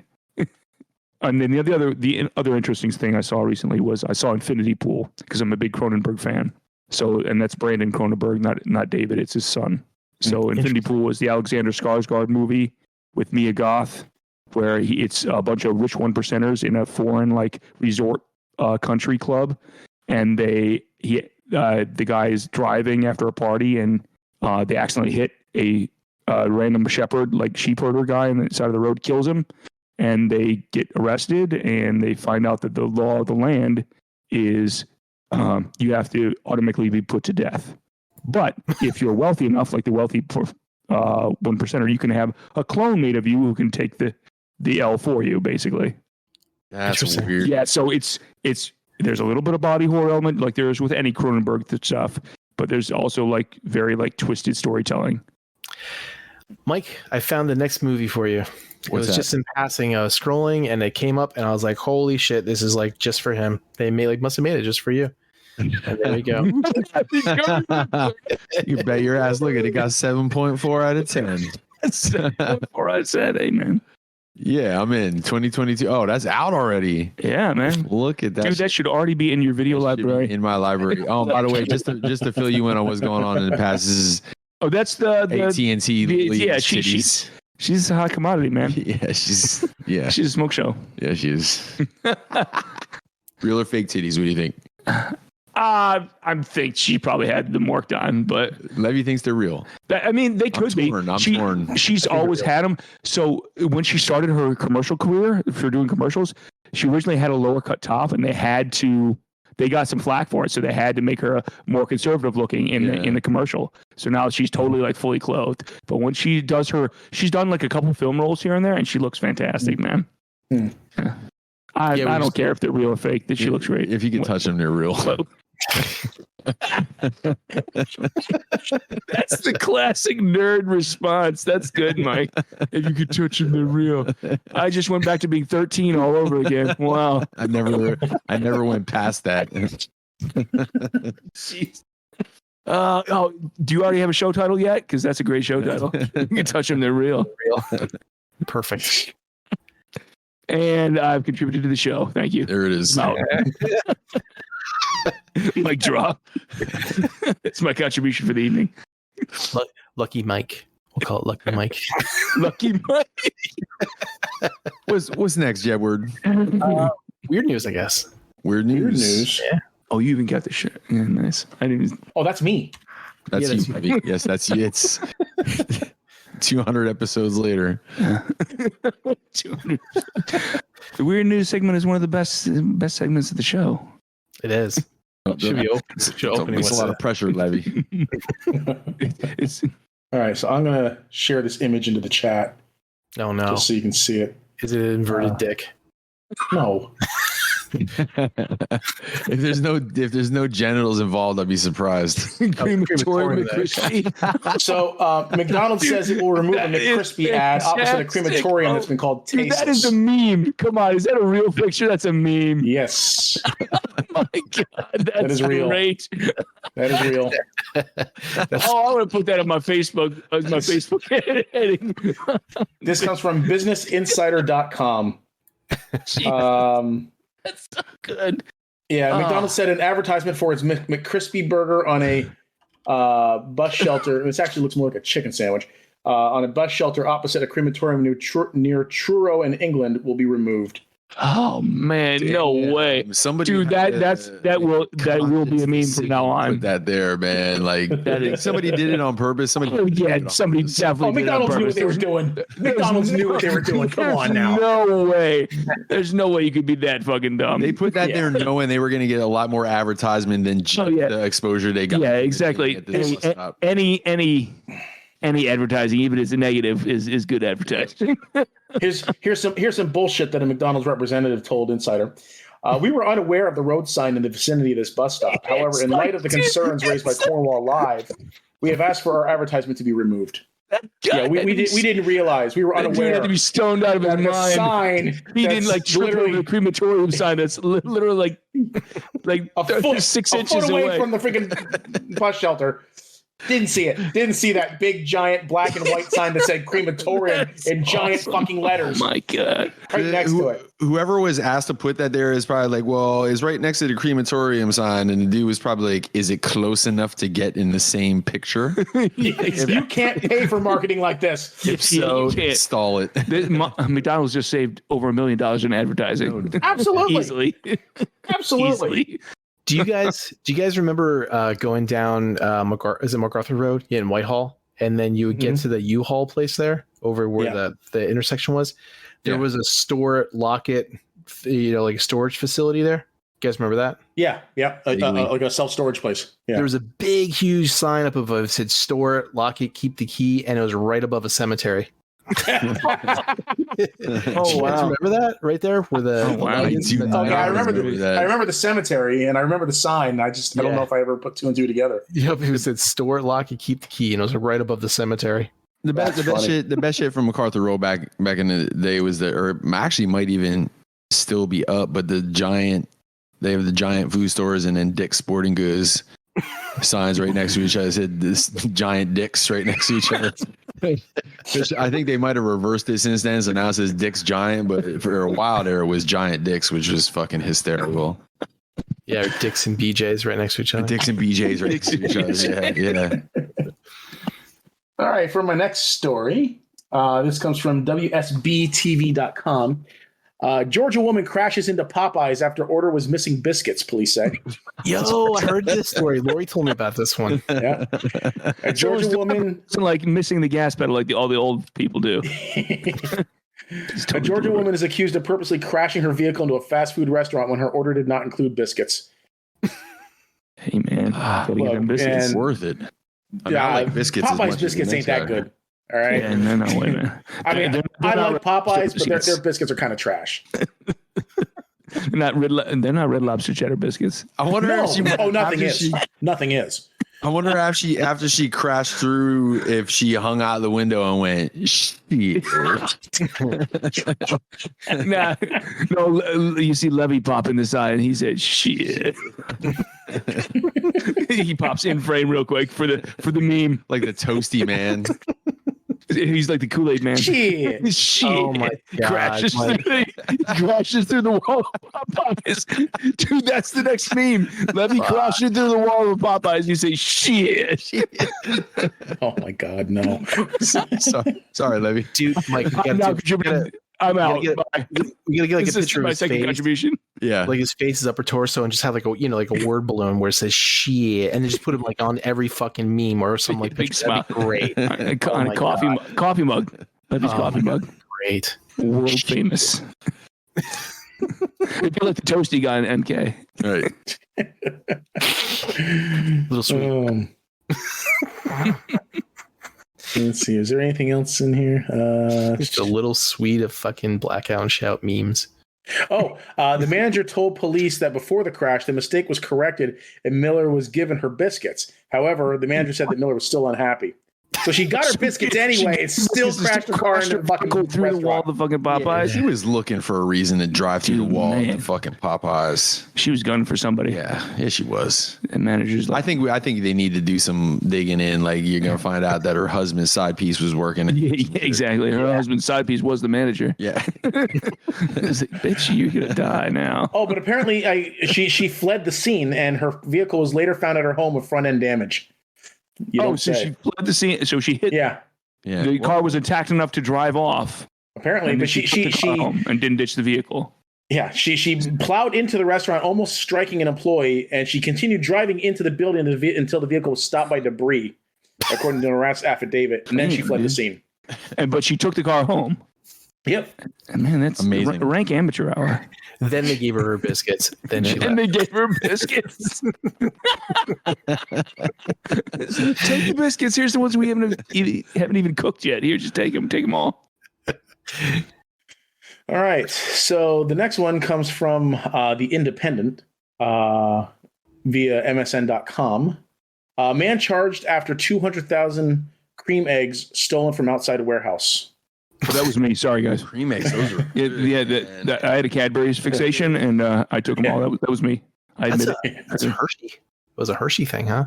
It's Cadbury. Well, Hershey owns it now. Yeah, Hershey owns this. They do own Cadbury now? Mm-hmm. They own the U.S. version. They don't own the U.K. version because the chocolate's different. Oh, well, this was in U.K.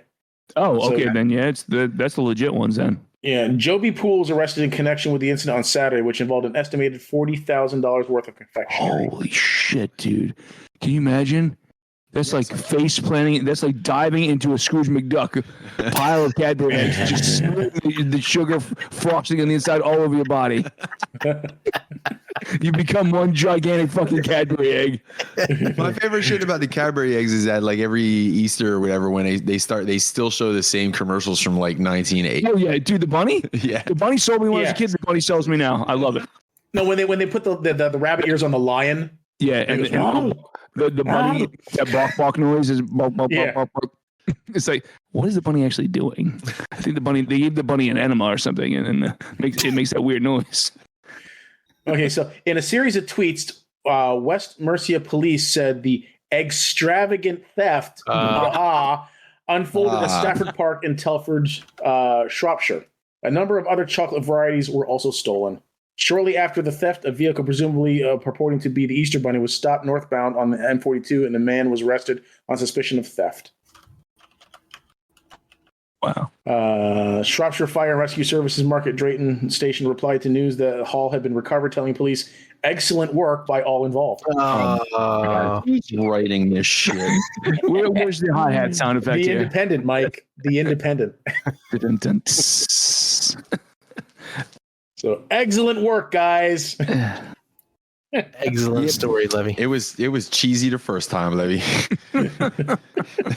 All right, so this is just a quick one here. I thought was absolutely hilarious. Catalytic converter stolen from the Oscar Mayer Wienermobile in Las Vegas.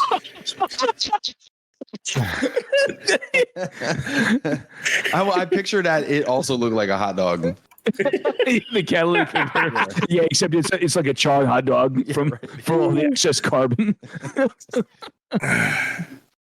Okay, so the nostalgic 27-foot-long wiener on wheels in Las Vegas for a series of appearances on Super Bowl weekend was parked in the lot of the Sonesta Suites on Paradise Road Thursday night when thieves apparently made off with the catalytic converter. At first, the crew couldn't get it started for a 10 a.m. Friday appearance. The vehicle was then towed to the Penske truck rental at West Hacienda Avenue and South Decatur Boulevard, where mechanics installed a temporary catalytic converter, presumably consisting of several stale hot dog rolls. The Wienermobile crew, including Corn Dog Clara and Chatter Cheese, then was able to drive to the 10 a.m. appearance. They would say, yeah, so. No hot dog puns? Nope. Is that it, Levy? I can't think of anything off the top of my head. Yeah, I thought that was absolutely hilarious that somebody stole the catalytic converter off the Wienermobile. Make a cloud of smoke without the catalytic converter. It's going to say smoking. Smells like burnt hot dogs. Smoked wieners. Yeah, smoked wieners. Little Smokies. Little Smokies. Little Smokies has a special place in our heart, Levy. So, toy news. It's like, oh, real quick, Phil, if Yeah. you're ever looking for some type of anime and you can't find it anywhere, look at archive.org. They usually have it. Oh, okay. Yeah, I know there's at least one like rip site that I know of that I've used to find other stuff that's for either animation or any type of animation, whether it's anime or US, and they usually have it. So I thought I had kept Lily Cat after I watched it, but I did not. So I'm like, oh, I gotta find it again. I'm like, oh, it's not there. It's not there. I'm like, oh, here it is. I'm like, okay, it's not archived. So yeah, I think I could probably find the Fist of the North Star complete eventually. It's just making time for it. It's never in the forefront of my mind when I'm always looking at streaming stuff. My site of choice is Jedflix. Yes, Jetflix. That's true. You just have to request, whatever you're looking for, and then we'll put it up on Jetflix Plus. So, Mike, this looks awesome, but I really want them to show a combined version before I got to anything. I got only 2 pieces of toy news, and the first one, I'm excited. And this is the Buster version, the Japanese version, right? Talk to you tonight. So this is this which one is it? This is the Buster one, right? This is Buster, Fans Hobby Buster, who was Wind. I think I like the American colors better. Yeah, the red looks. It looks a little too corny for me. Right. Yeah. Like if the only reason I'm really interested in these is if they combine into the Super Jet, because that's what I never had that as a kid, and I like I feel like I saw the render. They didn't show an actual prototype. Okay, they showed a render of them combined, and it looked pretty dope. And they've only shown really as far as these, they've only shown the Japanese versions, right? They haven't shown the American ones. Yeah, they haven't shown. Yeah, this is the first. These are like the first in color. But you said, I think you told me like Make Toys is, since their comeback claim, they're gonna hit everything they showed a prototype for, right? Put everything out. Yeah, they teased a Darkwing and Dreadwind as well. So I'm hoping, like in a perfect world, I'd like to get one set, the Japanese ones from Famous Hobby, and then the American ones from them. But we'll in a perfect world, Make Toys would have never left, and I would see the Triptychon that they were going to put out, because that's what I really wanted to see from them, from the City Bots. So there's the robot mode, and then we got the jet mode. It looks a hell of a lot better once they got the rest of the paint job on there. And I'm assuming it'll probably come with some stickers as well. Had they showed whether it's going to have the power meter or whatever for the chest of the other ones? I don't know if the Power Masters had that. I think that was just that might have just been a Headmaster. Okay, so it wasn't with the little. Okay, I couldn't remember. The Power Masters were like, they were the ones that they just unlocked a certain feature, feature, like the transform, like a certain part of the transformation. So you could complete the transformation. Yeah. Okay. Yeah. So that looks pretty good. So I'm pretty psyched about that. But and they haven't shown the color ones of the other one yet, right? They have not shown anything of Darkwing yet. Not yet. Or what's his name? I never remember. Hydra, Dreadwind, and Dreadwind and Darkwing become Dreadwing. Dreadwind. Yeah, okay. Buster and Hydra, but I think in Japan, I think they were still called the Darkwings. They were like together. Their team was called the Darkwings. So, all right. The only other piece of toy news I had, and I know it's probably nothing that anybody's interested in, but it just it blew my mind that anybody would be into it, but apparently somebody is. So the Kang Toys thing that of course I won't be able to find it. Did you guys? Oh, there it is. Oh, did you guys see the golden Kang Toys printing yet? This. The Golden Lagoon version, Yeah. Like, okay, so this is just this isn't really necessarily a commentary on this in particular, but this is more or less like showing that Transformer fans will spend money on anything.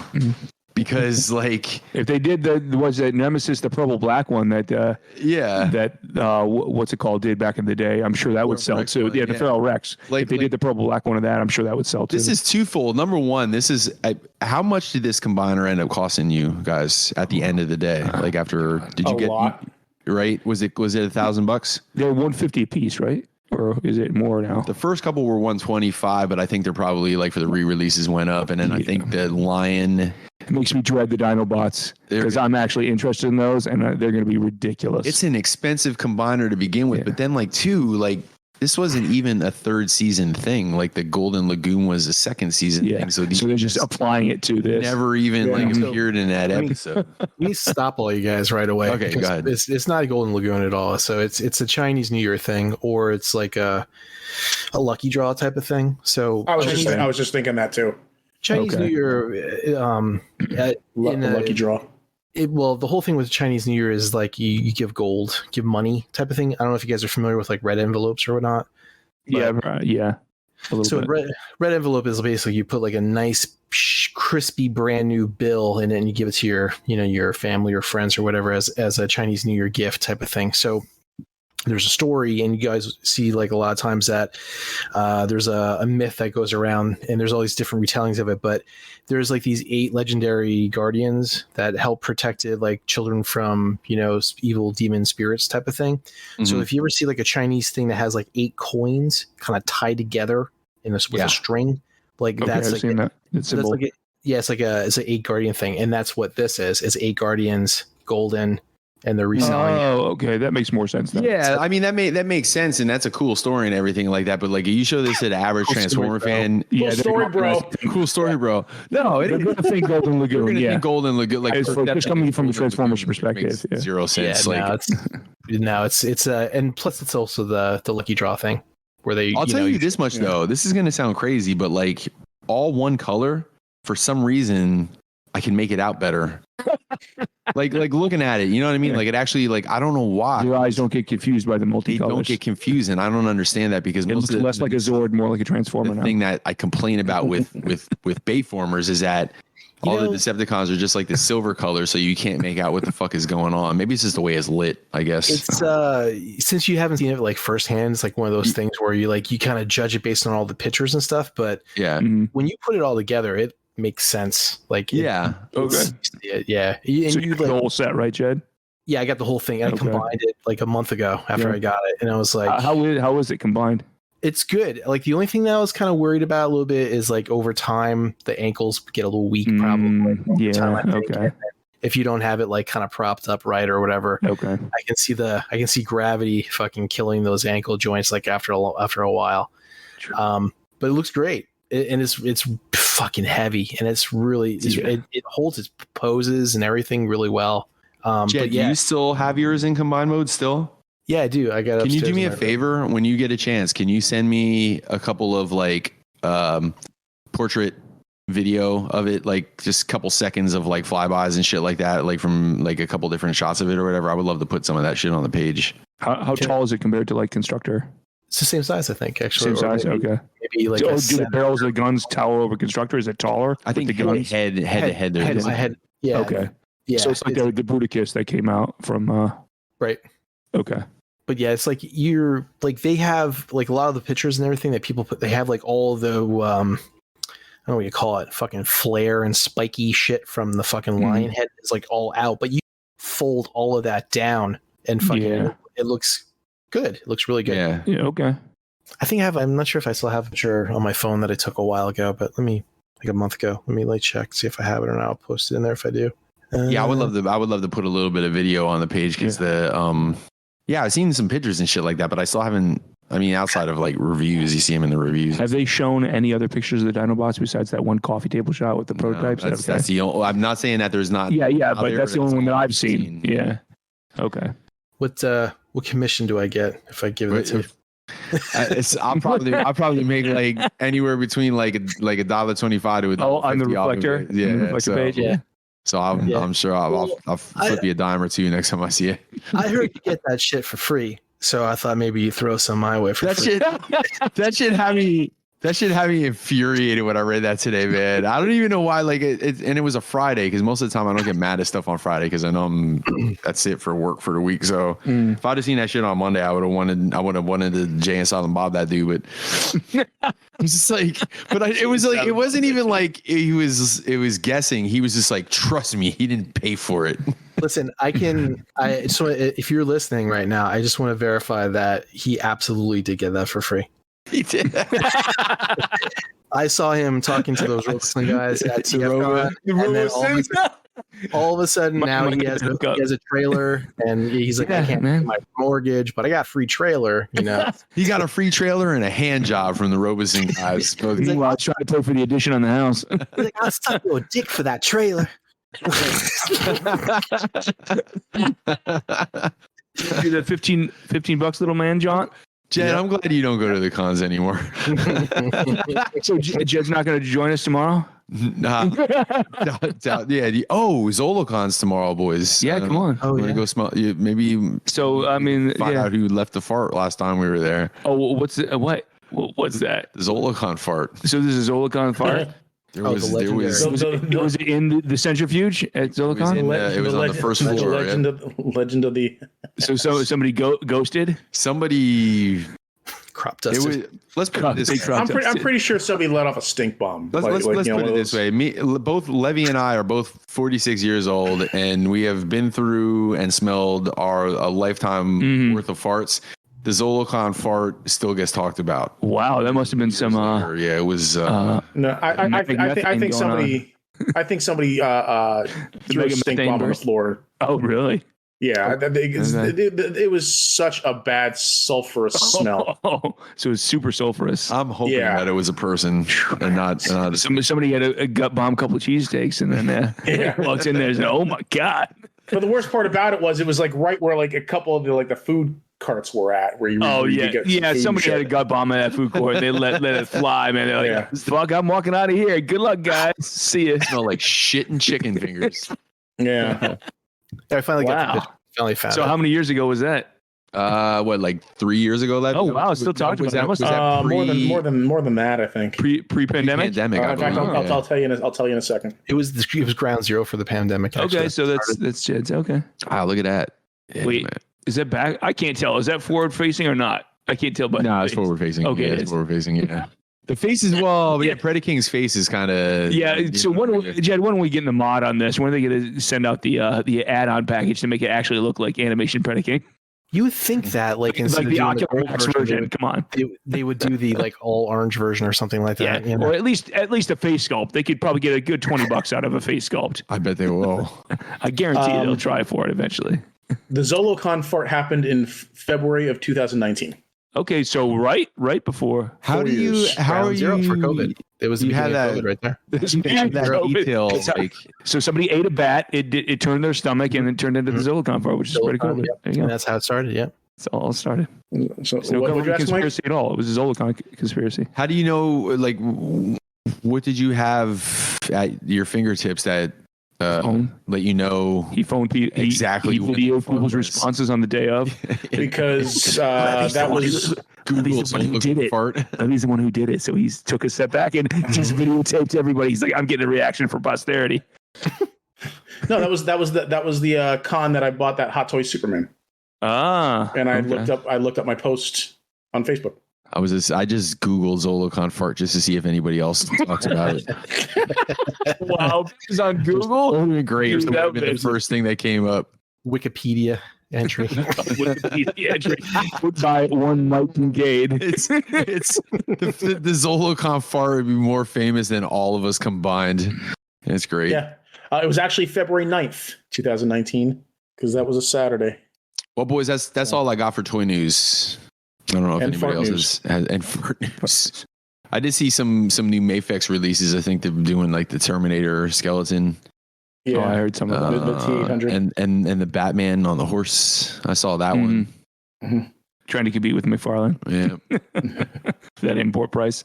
But if there's nothing else that anybody wants to talk about, we can move on to Q&A. Oh, I saw just today the McFarlane Beast Boy Build-A-Figure for the McFarlane line. Yeah. They showed They have a the whole Teen Titans wave for that. Like Donna Troy is probably the most interesting because it's the one character I never thought they would do. Mhm. And the Beast Boy looks like the manga version of Beast Boy rather than any comic version I've ever seen. Yeah. So they were doing a 70s Power Man for Marvel Legends. Yeah. Oh, yeah. That dropped today. Yeah, That's cool. I mean, that's cool. I don't think they've done the '90s version where he's Cage with the black jacket, the red shirt, and the buzz cut. I haven't seen that version yet. They also show the remaining Dungeons and Dragons characters, Presto and fucking Eric.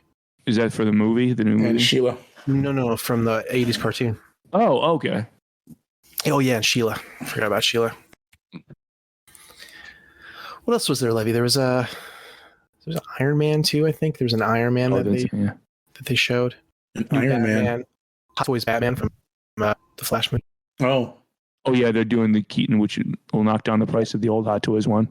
Fucking thing's like $600. Yeah, it's pretty crazy price point. Super 7 doing a new wave of Thundercats, by the way, and the Wily Kit is in there, which I'm with the surfboard, right? Yep, that's cool. So that means that Wily Cat is coming, and then I think Snarf was in a wave. Yeah, how can you avoid doing Snarf? Yeah, you got to. Yeah, as annoying as his character was, he was super iconic.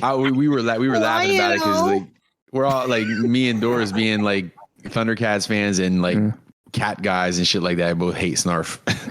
That's how annoying Snarf is. Because Super 7 has done almost every smaller 80s property. Have they done anything for Visionaries at all? no, Because that's a franchise that nobody's really touched. Yeah. I know there was some custom statues made a couple years ago that are amazing, but they're like I think they're like $1,000 a piece. I thought Hasbro still had that. Possibly. They might. Because they threw those into the Transformers comic there a few years ago. Yeah. You're right. Mhm. Yes. Under IDW, right? Yep. Yeah. So I think they still have that license. Okay. So you probably won't see that from Super 7, right?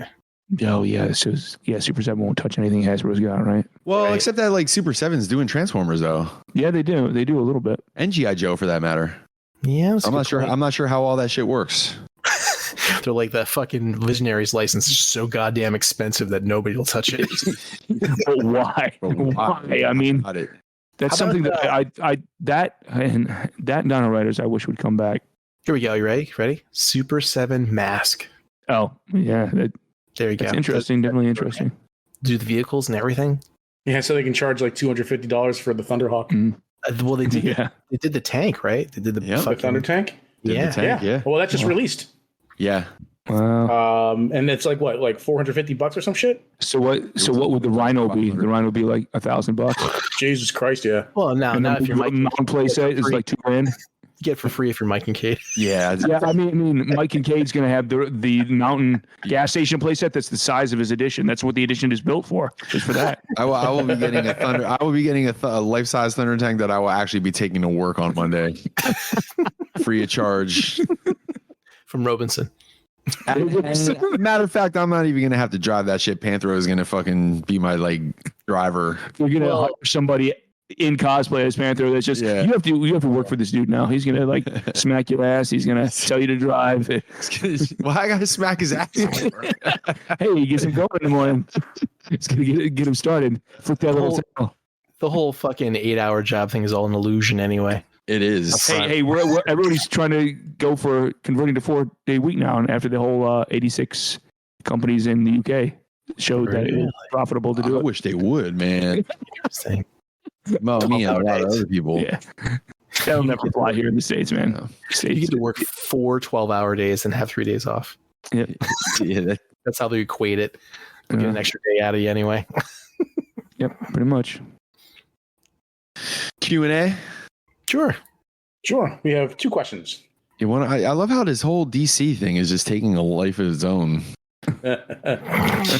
Jesus. So our first question comes from Will Bell, and he says, "What is your favorite Transformer and why?" I saw this question earlier, and I didn't know whether or not he meant as like the toy or just like as a character itself. So I guess it's open to interpretation. I guess so. Yeah, I'm pretty sure we've answered this question several times. I'll go quickly and just say that Skywarp is my favorite Transformer because he was my first Transformer and my introduction to Transformers. That's my favorite of the Seekers because of the coloration, because of the teleportability in the cartoon. But my favorite all around will probably always be Grimlock because my ties to dinosaurs. Yeah. For I me, think that's the only G1 I still have. aside from obviously Optimus Prime, but for me, my all-time favorite Transformer is Jazz for the same reason that Skywarp is Mike's. He was my first Transformer toy. That's what I forgot to mention. Hey, toy news. Yeah, fucking Flames toys, Jazz. You guys see those pictures? Oh yeah, that's right. Oh yeah. Yeah. He look great. Awesome. Yeah, they do look really. Does he come with breakdancing stuff? I would hope. Yeah, he comes with a shit. Is he going with a piece of cardboard by any chance? Says it on site. Who's yours, Jed? What's that? Oh, who's yours? Jetfire. Jetfire. Okay. Yeah, not Skyfire. Not that fucking. Not Skyfire. Nah, Jetfire. But Jetfire. So Jazz is my all-time favorite, but my favorite combiner is Menasor. My favorite combiner is Bruticus. I don't know who my favorite combiner is, man. I bounce around. Like man. I want to say Predaking, probably Predaking. My favorite sub-team is the Dinobots. Yeah, same here. I'm torn between them and the Seekers. The original Seekers or with including the cone heads? Just including all, including every jet. Every jet. If you're a jet, if you're a jet, you're the very best jet. Start doing the dance. See, I'm a dinosaur guy myself too, so the Dinobots have always been are high on that list. Yeah, I'm stoked for those Kang Toys Dinobots. Yeah, especially Grimlock. Actually look like. Yeah, Grimlock looks so much like the Berserk Fury from Zoids. Okay. Yeah, I'll be curious what the price point is going to be on those. If it's going to be above 200. If you get them direct from like China, they're a lot cheaper. Like I got a good fucking $70 off of fucking the King Lion from Terry's TF Club. Terry's, yeah. Yeah, that's how I had to get the MP Grimlock or the MP Beast Wars Megatron one. Yeah. Oh, Jed, I'm seeing more pre-orders available for the Zoids Iron Kong model kits that you don't want to buy. I'm very sorely tempted because they actually have the red one that has the the larger cannon and jetpack and shit. But pull it, man. I don't know, man. I don't want to get that because that's going to just open up another door for me to start buying Zoids, and I don't want to do that. Do it. I don't want to do that. Do it. So kill him. Unlimited Zoids. No. But all right. So our second question comes from Josh Lawrence, good friend of the podcast, and he says, since Mike is a big DC fan, what character would he like to see in James Gunn's DC cinematic universe? Glad people are clowning on it for. Moon Knight. No, Mike's going for that Booster Gold series that was out of left field. The Booster Goals, yeah, right. Moon Knight. Dude, have you watched the actual Moon Knight show? Yeah. Oh yeah. Yeah, it's good. Yeah. What character would I like to see in James Gunn's DC? Can you come back to me? I'm a think of it. He's got to think of an actual DC character. I have to go to the Google and see what DC characters what DC are characters out there. Are out there. Other than Batman and Superman. Martian Manhunter, Joshua. Dream Man. Oh, I want to see Lobo. God damn it! How about some Lobo? Can we get Lobo? Hey, well, dude, the one bit they did in Krypton season 2 with Lobo was excellent. Yeah, it was the best version you could hope for. Yeah, that was really good. Why is this show getting canceled? This is so well done. Yeah, that's really my good. answer. And the show had problems, no doubt, but when they did Lobo, I was like, holy fuck, they're actually doing the real Lobo. I couldn't believe it. That was really good. I really liked that a lot. I was like, Josh thought he was going to stump me with that question. I think you and I are the only two people that watched it, though. I think that was the problem. I bought it. It's the only way I could get it. I bought the 2 seasons because Kevin Smith raved about it. I was like, all right, I gotta see this shit. Yeah, it was good. And overarching was very good. Even the whole Brainiac thing that they did with that. Yeah, the Brainiac bit. I didn't care about the incorporating Zod in there. I thought the Doomsday bit was lame, but the Lobo bit, the fact that they had the love triangle between the daughter Zod and the other the blonde chick who was basically like his version of Luthor almost. She kind of stole the show, right? And the fact that they did what's his name from Earth? Threw them in there. Yeah, I thought that was a good add-in because I was like, that would make sense for him to accidentally port himself there. The hell was his name? Fucking it's Adam Strange. Adam Strange. Adam. Thank you. Yeah, it was supposed to be Adam Strange. I was be like Doctor Strange. I'm like, no, that's not it. No. Yeah, so that was good. Yeah, I mean, if Levy, you never watched that, Levy? You're the big Superman guy. Which one? Oh, Krypton? 2 seasons. Yeah. No, I didn't bother watching that. Because the other DC show that got canceled that was really great was Swamp Thing, the one that was the 1 season. Yeah. It was excellent, and I was like, holy shit, that's too bad the tax thing fucked them because this should have been a great show. It had a whole bunch of awesome stuff. It even had the Phantom Stranger in there. I couldn't believe how much stuff they were putting in. It was way better than anything from the CW. I never watched that. Was it actually good? Yeah, I bought the 1 season because it's the only way I could get it. And I bought it right before they put it on the CW and edited it again. So I'm glad I bought the hard copy. It leaves you hanging at the end because they only did 1 season, but is very well done. If you're a DC fan, it's definitely worth checking out.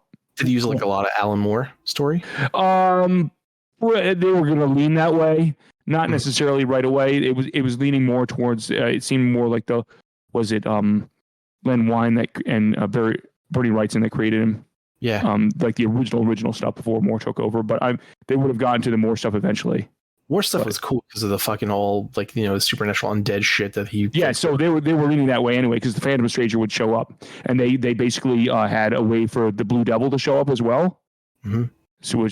They were leaning hard into all the mysticism side of DC, which was very cool. There's a panel, Mike, that I'd still burned in my brain from fucking Swamp Thing, like from Alan Moore's run. He's like, there was a I can't remember if it was a dude or a girl, but they had this like their mouth sewn shut. And there's all these fucking maggots coming out of it. Yeah, I remember that. Yeah, that's pretty iconic. I was like, fuck. I got a pretty big run of Swamp Thing comics in these boxes. Do you know if there's any of the Alan Moore stuff? I'm gonna have to hunt through those. There's some pretty. It's the whole run from like 1 all the way through. Oh, really? Okay. 170 or some shit. Oh, then you definitely curious. The one. You know if you have any of the old House of Mystery stuff from his debut. That series is the one that was like that started in the 80s. I think Alan Moore did. But the 20s? Alan Moore was in the 80s. The late 80s, I think, for Swamp Thing. I saw a couple really cool covers. It was one story arc in particular that went over like 5 or 6 issues and shit like that. And I remember like as I was just going through them, I remember seeing the cover art look really like intricate, like a lot of shit going on or whatever. I'll have to go back and look at some of it. I really didn't dig in too deeply. Mm-hmm. I was just kind of looking at covers and moving on, but yeah. So the one thing that I'd always longed to see for DC is they'll never do it because it was only in the New 52 is Kara Zor-El Supergirl getting a Red Lantern ring because that was a really cool story and it was kind of one-off. Yeah. And then because it was the New 52, they've retconned it. Okay. So she basically became a god. She got so fed up with her life that she attracted a Red Lantern ring through her rage. She basically became a Kryptonian god with the lantern power on top of her own Kryptonian powers. And then Guy Gardner, who had taken over the Red Lanterns and tried to put them towards something positive after they put away Atrocitus. He is the one who had to talk her down into giving up the ring at the very end. It was a good story. It was a very interesting story for her. And the costume design was awesome. And there'd been no merchandise for it because it was a flash in the pan kind of cool when the New 52 was going on. Saga of the Swamp Thing, number 21. I was fucking. Oh, was that the issue? All right. Yeah, that was one issue away. Blackest Night, great, good storyline too that you should read. Yeah. I mean, with the Green Lantern show, that they kind of with James Gunn's little YouTube video that said what is actually coming. It sounds like that's back on track because that kind of fell into the ether for about a year when no one talked about it, and now it sounds like it's back to being Hal Jordan and Jon Stewart again as a buddy cop show. Yeah, I'm excited for that. I'm super excited for. I was excited when they announced that 3 years ago, and then they changed what it was going to be. I was like, I'm less excited now, and now James Gunn has claimed that it's going to be back to what the original concept.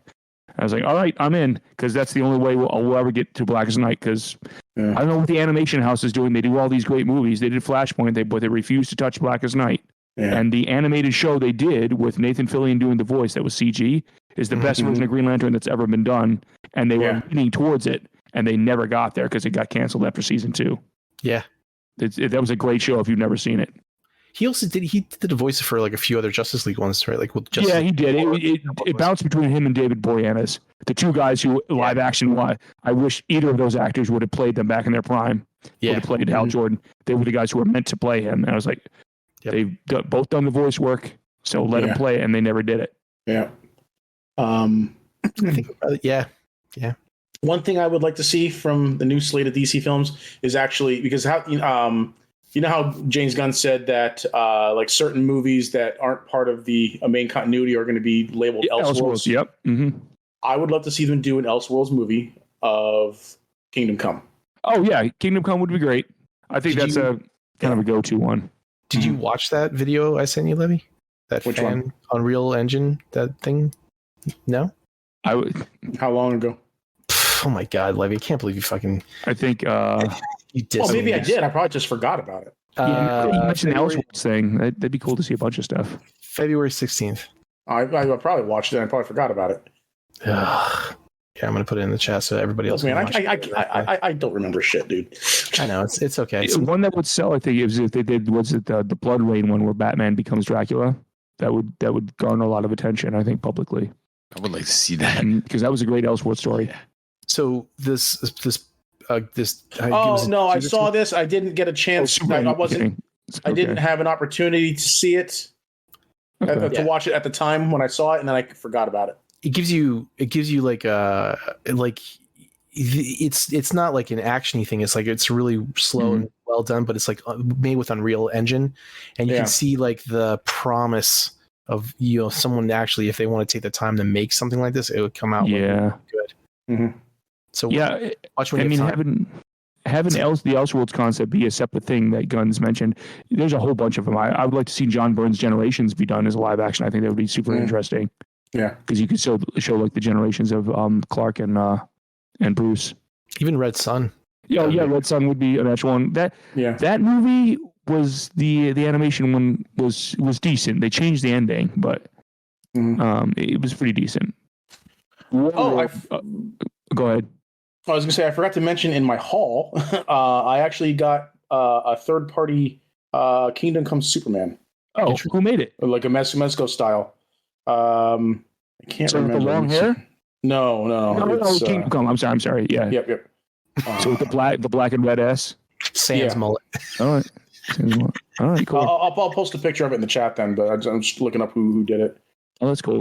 Is it like a wide body version, like the Ross drawing, like the Ross? He's got a thickness to him. Okay.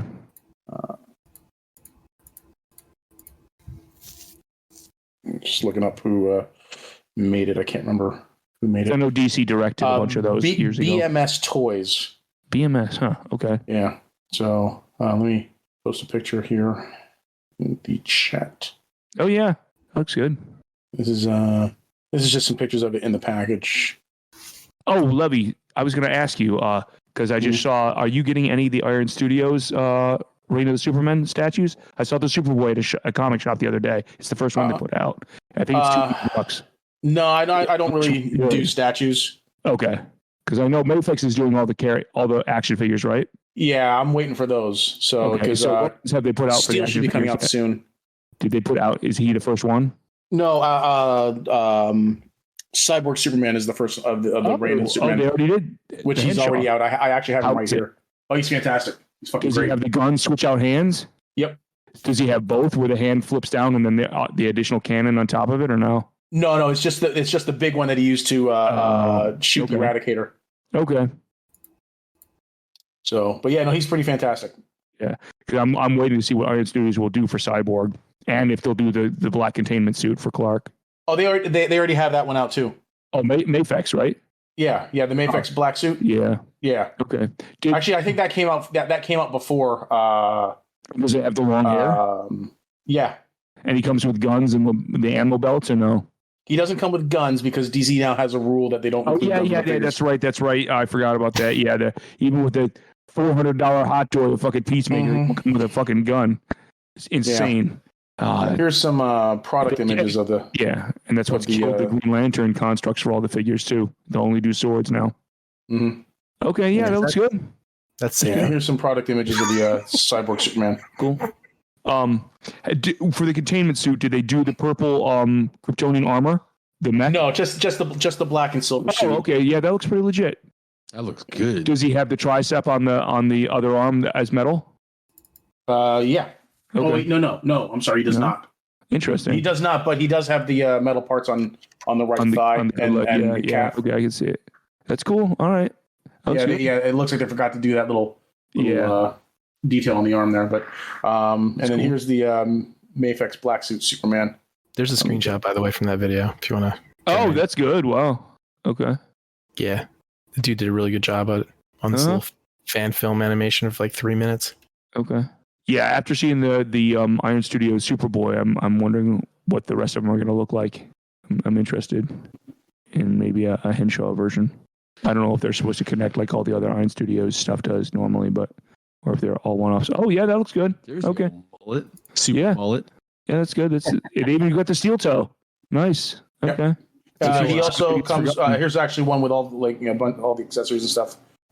So now you got to get that McFarlane weapons pack to go with it. Actually, I do have the weapons pack. I'm sure. Okay, cool. Oh yeah, it comes with the boot blasters. Okay.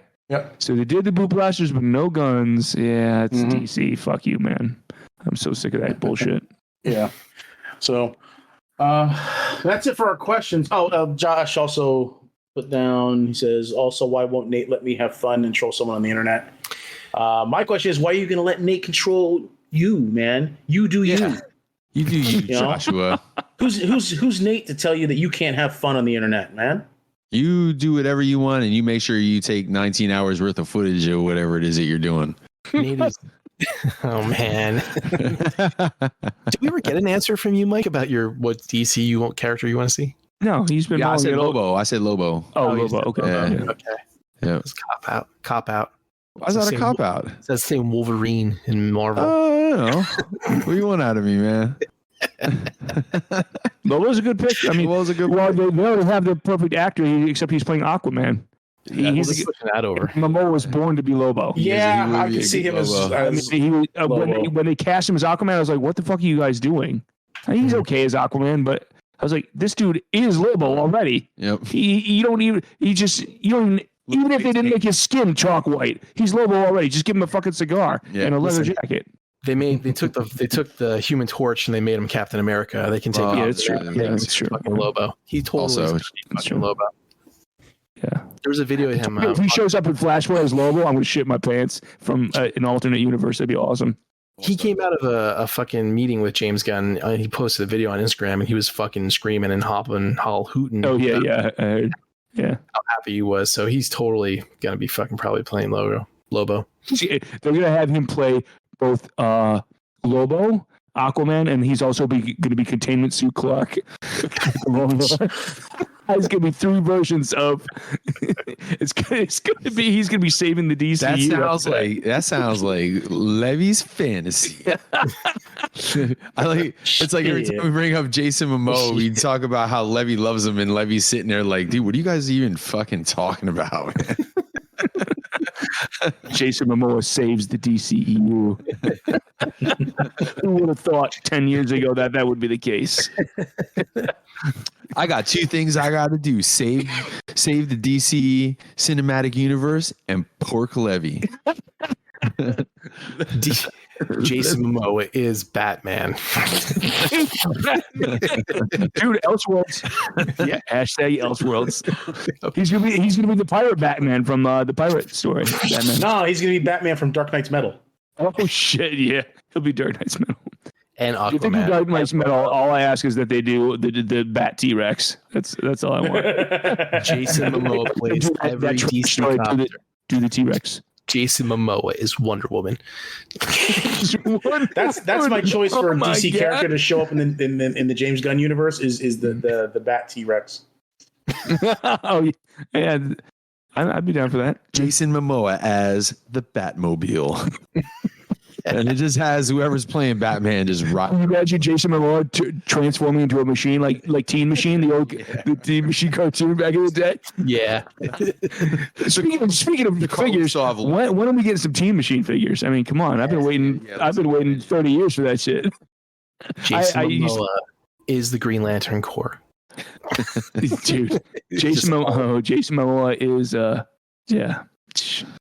All of them. Just every character. Well, that seems like a good note to wrap it up on.